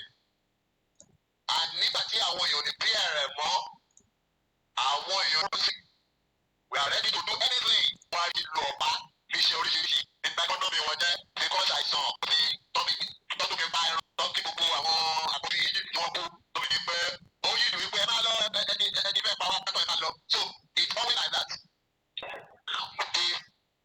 The poverty, the oppression in Nigeria ẹ wọ́n ọmọ secondary school tí bàbá ẹ̀ gbé lọ láti lọ ṣe exam tọ́lọ́pàá padà rọ̀ nìbàdàn. Ọ̀làlà abiyamọ àbá yẹn tó bá rántí ọjọ́ yẹn ọmọ ẹ̀ ó gbé lọ ṣe. Hello? I'm going, Bishop. Go ahead. We can hear you. Ọmọ tó gbé lọ ṣe exam láàárọ̀. Ọlọ́pàá dédé yìnbọn nítorí ó ló gba one way. Ó dẹ̀ pa ọmọ dànù lẹ́yìn ẹ̀. Bàbá yẹn ò lè gbádùn mọ́ láì. And that issue now, Nigeria network. Ẹ máa sọ̀rọ̀ lọ, à ń gbọ́ yín. Okay, that issue now is swept under carpet. Àgbọ̀kọ̀kọ̀ lórí ẹ̀ mọ́. So what oppression is more than that? Ó máa dé level kan gbogbo aráàlú nílé bí a ẹ̀ mọ́. Àwọn aráàlú everybody ló máa dé. So ìjọba ló máa fọwọ́ ara wọn ṣe ra wọn. It's always like that. Àwọn máa ń ròyìn pé wọ́n ti wọ́n náà pọ̀. But at the end of the tunnel, they are in their own bricks. That's how it will always be. Okay. But we are the one that will first break that chains. They need the rúbọ̀. Àbí kí gbogbo wa pọ̀ ká tó break this yẹn. Momentum yẹn ti gádà sára àwọn èèyàn rẹpẹtẹ. They just need few people to break that chains. And the Baba ti declare. And we that have received the trumpet, just like the trumpet, with sound. Everybody jáde síta. Àwọn kan lè má jáde immediately. But as time goes on, kò sẹ́ni tó máa kọ́ everybody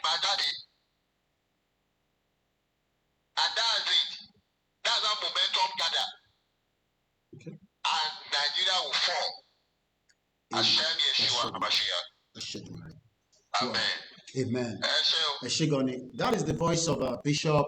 Like I said earlier, Moki Babawa, Yawa, Moki, Just Reason. Let me come back, Lori Twitter space in a minute. I can't see the comment on our MixLR. Everything goes blank here, but I can know and I believe that you are still there with me. Moki Bubuyi. It might be no, I'm not sure why. For whatever reason, I cannot see my comment section again. Just Reason aside you, African Confidential. This is a young man that is walking around the clock on Twitter space known as X. Sort of another caller to Lori line pẹ̀lú. Hello, Baba. Chefe Baba, that's it, sir. Ẹ kálẹ́ à ń gbọ́ yín, ẹ gbóhùn sókè. Ọlọ́run ló ń tòkùn ṣàwà. Àmín.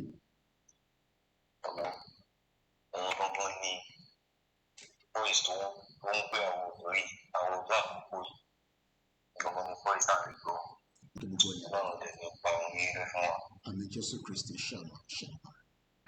Ẹ wò ó, tẹ̀rí máa tó pè yín tún ibi sọ many time mi máa ń join program yìí bọ̀ máa ń join before the time I even message you. Kò sígbà tí màá yín máa sọ̀rọ̀ tí mi ò ní rẹ́pọ̀ kankan bẹ́ẹ̀. Every blessed time. Ọlọ́run tẹ̀lé bọ́ ọpọlọ wọn jẹ́. Ẹ̀rọ ọ̀pọ̀lọpọ̀ èèyàn ló ti sọ̀rọ̀. But the only thing tẹ́mi kan fẹ́ sọ ni pé fún àwọn èèyàn tó ń pariwo ẹ̀ẹ̀kan ti declare, ẹ̀ẹ̀kan ti ṣègbà, ẹ̀ẹ̀kan ti ṣàwọ̀, kan bínú. Irú àwọn tá a bá rí bẹ́ẹ̀, mo lè pè wọ́n ní aláìmọ̀kan. Okay, ṣé kò dáa kó bínú ni àbí ìbínú yẹn pé ìbínú tó dá ni àbí ìbínú pé kíní yìí kò ní ṣeé ṣe ẹ mọ̀ pé ìbínú ọ̀tọ̀ọ̀tọ̀ ló wà èèyàn lè bínú pé wo Kóìkì ọ̀rọ̀ yín ti sú mi Kóìkì à ń bínú o wàá ṣì ń dúró.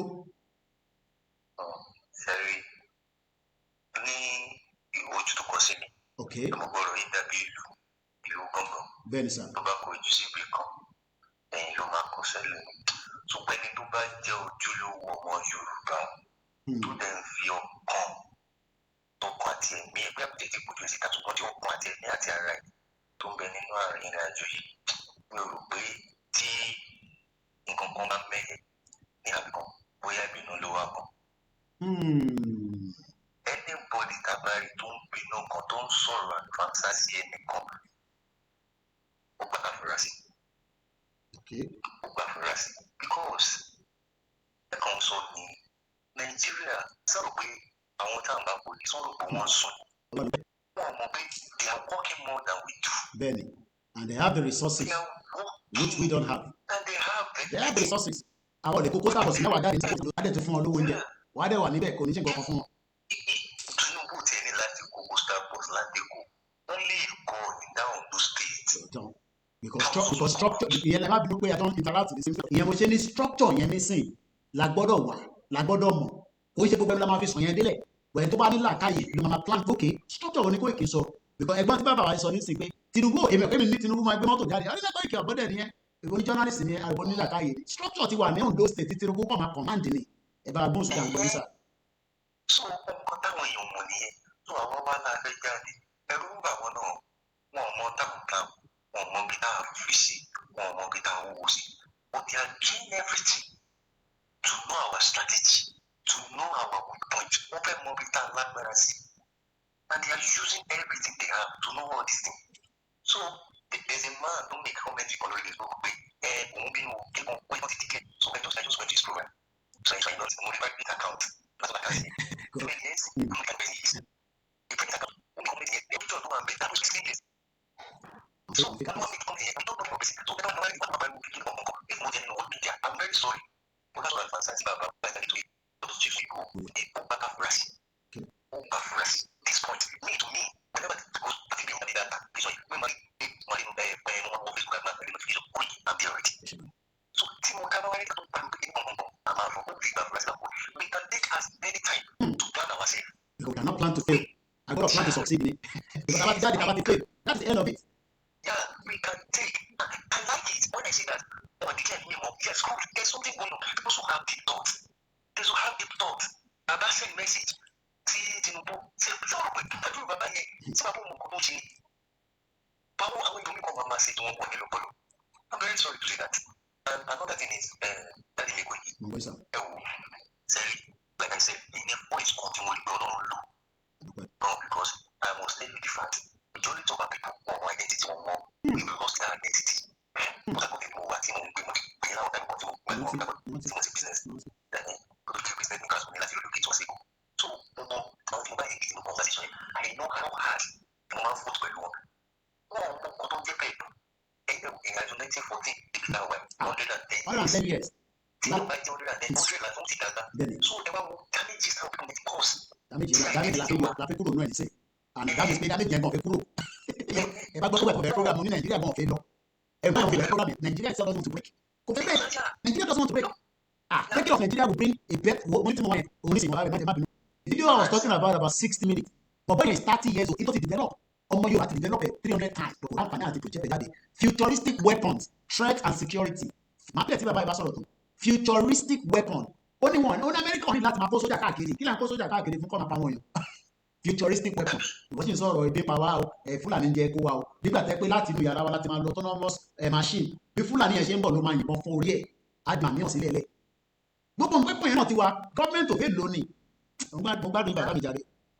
So, bí mo ṣe ń sọ̀rọ̀, the strategy team is study. The strategy team is study. Láti ìgbà bẹ̀rẹ̀ tí àwọn ọmọ tí ń gbé títà fún Yorùbá, àbí àwọn ẹ̀ka òfin, wọ́n mọ̀ strategize that they are using threats to size them. Wọ́n ti strategies like air border movement is already strategies. So if the air is actually the target, it's obvious that when they see people rise up, in one you know saying, look, that's what you're going to say. But I'm calling my dad every day, how many times I remember Sunday, with them, and every Sunday almost Sunday. The same strategy, no, very low. It's because strategy don't look about all of life. What do many people get? Pátọ̀ láti kúrò mórí ti tán, tó bá ti pátọ̀, fíìmù lè tó wò lọ, ó kálukú lọ lẹ́yìn ìyẹn. But what they don't know is that they are already failing already because there are silent observers that are doing watching, just like me.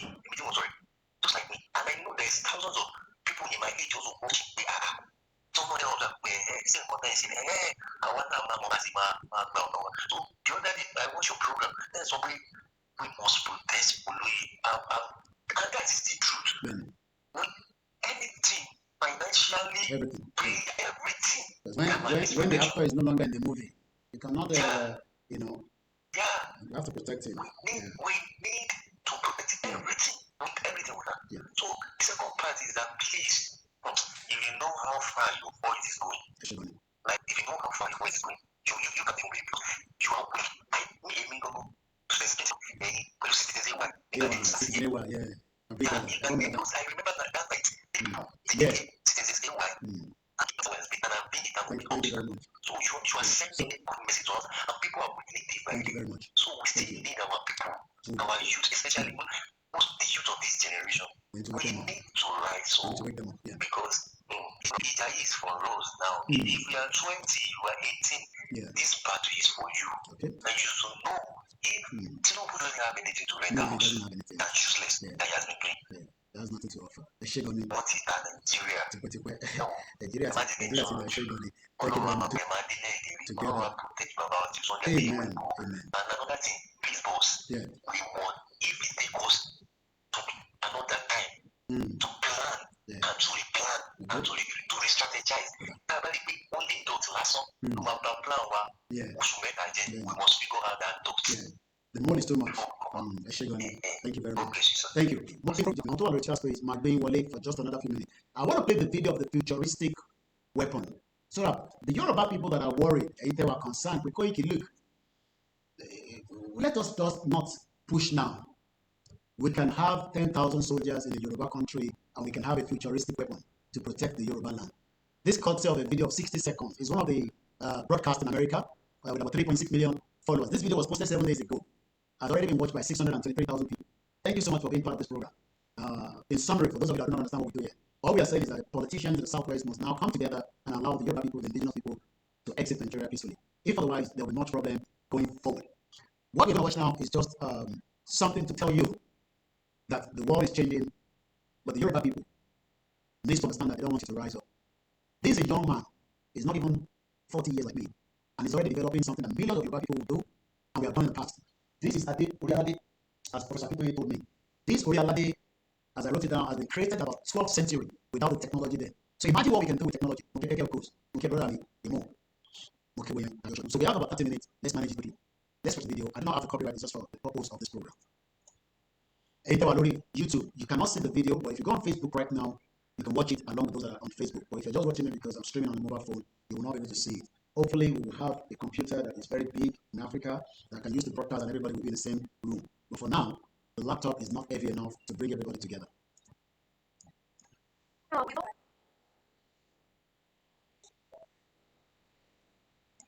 Another tech billionaire. Here, we wonder for politics. Politics is not where the money is. Another tech, not millionaire, billionaire in dollars. Ọmọ Yorùbá, ẹ̀yin ọ̀dọ́ wa, ẹ̀yin káwé jù mí lọ, you are well educated, but yet, òun gbé POS káàkiri within Yoruba land, òun wọ ọ̀kadà. Wọ́n sọ fún ẹ pé you are a tech billionaire. This young man, tó fẹ́ show yìí nísìn, tàbí gbọ́rọ̀ ẹ̀, is not, I am 47 years old. This man is already 30. He's already a tech billionaire with a government that supports his vision. You think Tinubu cares about your vision? You think Tinubu cares about who you are? As a Yoruba sons and Yoruba daughters, because of my time, because it's coming to midnight and I want to really end the broadcast in 30 minutes.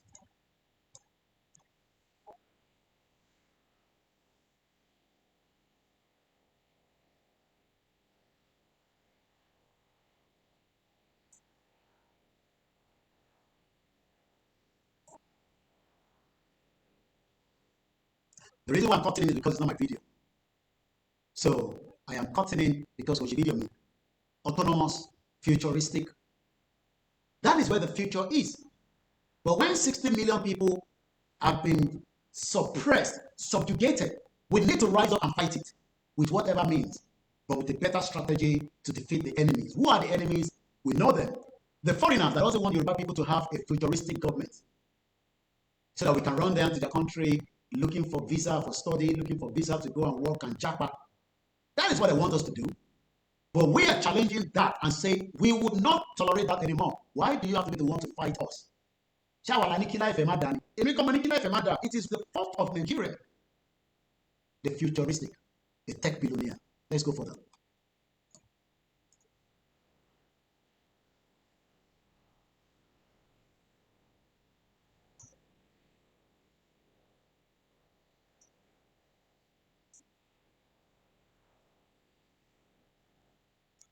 We got involved in Yoruba because we believe in it. This guy got involved in what he's doing because he believes that's the future, the futuristic weapon to defeat the enemies. Why do you think I got involved in Yoruba Nation? It's because I believe it's the way that we can get back our identity. But because Moran, Nigeria, Jamaica, in London, because they're in London, deceiving you that Nigeria has a futuristic future for you. Don't be deceived. This is bigger than Bola Tinubu, and it's bigger than even the kings. That means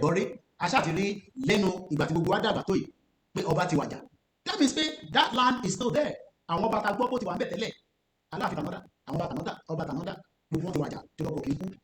we cannot see them. Maybe they are still roaming around the Yoruba land. We don't know. And the Yoruba people must rise up from Kwara all the way down if we want to really be part of the next future. If otherwise, we are losing everything and we will lose it very fast. So let me give you a little bit more of this tech billionaire and we can move forward before the broadcast comes to an end. Let's go back in. Please give me a few minutes, please.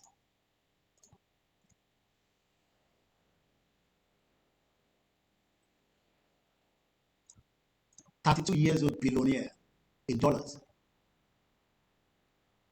32 years. A 32 years Yoruba man now doesn't even know the left from the right. And is there accusing Baba Akintoye, Igboho, and those of us shouting quick out our country. I think that is more than enough to give you the kind of work you can expect. But there is something that this guy has done as one of the biggest projects.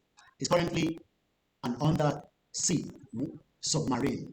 I want you to listen to that before I come on particularly. And all the copyright goes to 60 seconds.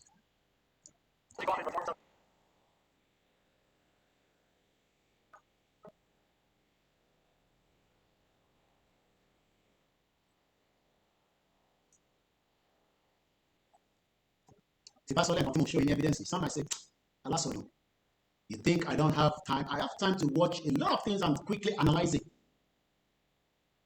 32 years old, a tech billionaire, submarine on show it. That submarine can go 1,000 miles without being detected under the water. A government has already given him money. I want money there. That's if you protect me. But the wire $58 million. It was joke. Also, Fulani joke. If I was okay, you only have 2 minutes this year, and I'll give you a space so that I can start winding down because at you are exactly close to 5 hours. This year, go ahead. You have 2 minutes or 3 thereabouts, please. Loud and clear. Yeah, the only thing I want to say, because one brother was asking the question, there's a Bible says you cannot make it forest. You know, you have to train people, you have to let people get the awareness, especially those who's in diaspora. So there will be people to be helping you and moving whenever they are not in program, they can be in Facebook, they can be in group or any of the social media to make sure they are meeting for this organization on the map. Because some people are using it to but the balance people they want to have the people and the people can also people because of culture and bad and some people when you do the bad and then you arrested to be become body of some young boys who are you can also go to police and little brothers and little friends in program so that they work with this. Okay. Thank you so much for that extra contribution. Okay, I'm not coming out, but the problem is because they're not fully set up at all, they're coming out on Facebook, and when I finish, I quickly upload it to YouTube and share the link out, and I'm just going to use the links on our Twitter space. Thanks so much. Lucas Quick says, thank you very much. This is my video to go to South Africa. Okay, like, shout out to everyone. I can't mention your name because of this thing. Joshua. When I say maybe if now we are enjoying Mr. Fitayo Joshua, just find out how long we wait, we want to succeed and want to have a result. I got to make a result. I don't think that we want. The coming out that we get results, and that is what we should think about. Most shocking way in our way to happen in some that's not putting at everybody's work. That's the father professor Alanja Kitoye and all leaders and the Prince Dr. Thank you to our pastor, imams, all our Babalawo, as we are going to end the broadcast. Things that I do. Some of the Nigerians doesn't have more than 1 million people. Yes, the total population of Nigeria, I somewhere I told you last night, it is not even 400,000, it's about 300 or thereabout. So it's about how big, it's about how you can manage, okay, and see and support. I will start telling people my account details out. It's just to support. We are not begging, we are asking to please support the media. I am not a blogger, I am a media organization, and what we need money for is big every day. There's another project that is in my hand, but I don't want to announce that because of security reasons. What I need is 500 pounds. If I have that, the result will speak for itself within a very limited time. Let me do it that way. So if you are going to help us, get it touch so that we can get this back on. While we are still waiting, we will not stop doing what we want to do. Don't everyone, I don't want to appreciate many things quietly on our platform. But the bigger picture needs to go to the YSDM and all the groups that are asking for one support or the other. Don't let anybody tell your spirit because it's our spirit now. Nigeria itself is like a spirit food that we are in okay. The one that Nigeria is not spirit. Okay, this part to keep the land back. Your spirit of people all around the southwest and middle belt and how you can see all these galaxies. Even humans, how can see this through all the way because the mind that happened. So I don't know what the king mind was going to know anybody.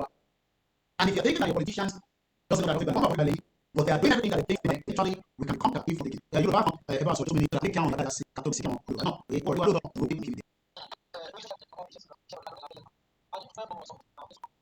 and so we want to buy the Nigerian government struggling with 100 pounds. Yes, we can struggle because we're not criminal here. So that's why I say that if you are fighting the government that is using our resources, we must not destroy our resources so they don't access the money.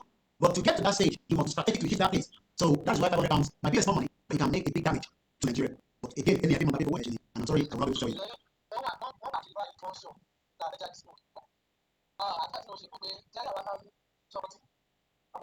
I should marry.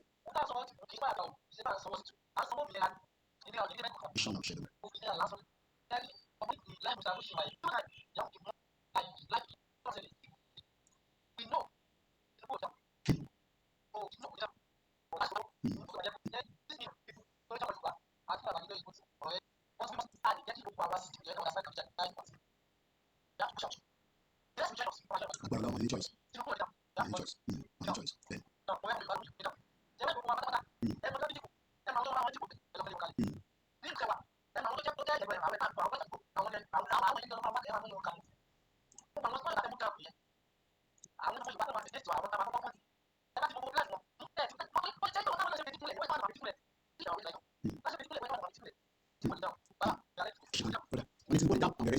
Okay, I have 15 in New York. We because there are many enemies and many moves. So I'm moving because it's not needed in this platform. So we need the broadcast that is going on. Okay, so we're not here asking people that don't have common sense. Let me just give all the final part because 15 minutes I have it's not going to more than 15 minutes. I'm already tired. I've done 2 hours extra on class. And I normally tend to do that, especially when I want to wake up a couple of days. So that's the reason why. Mokim is the TJ. Yes, I kicked him out because if somebody's asking me that maybe 500 pounds, say, why are you not going to ask him what is the billion that they have stolen from Lagos State that he has built TVC with it.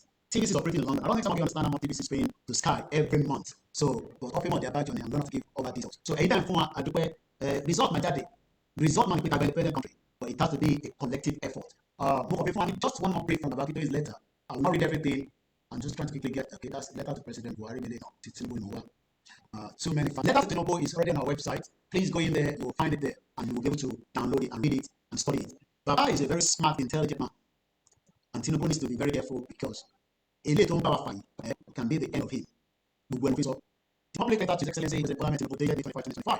Your Excellency President of Nigeria, the most eminent of Yoruba nation today, we, Koikimedia, we, the 60 million Yoruba people, your kinsmen, representing millions of Yoruba people in the Yoruba land and Nigeria, Yoruba in the diaspora across the world, after all the pray it meets you in good health. We know it's in good health. We saw Bill Gates in Lagos State, we saw Dangote, we saw Dedola, we saw Femi Bajabemla.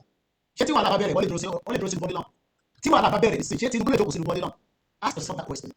If 3 million people move towards body long, who is going to stop them? Even if 500,000 people move, how is it to stop them? This is why we're saying, let us sort this out amicably.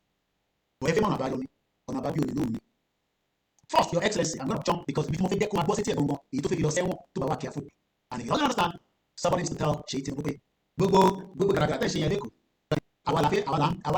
stop people because Fulani let destroy Lagos State in a matter of because one year want for funding. So not in the country in the southwest. I want to go to they play. So I don't know about that. So sit down there, continue to attack me. Tipo what if I get to the Tabanica coffee select with Kawu Boshi Fulani, my Pago, one blow, bridge and tunnel, one play down. Cost on anything.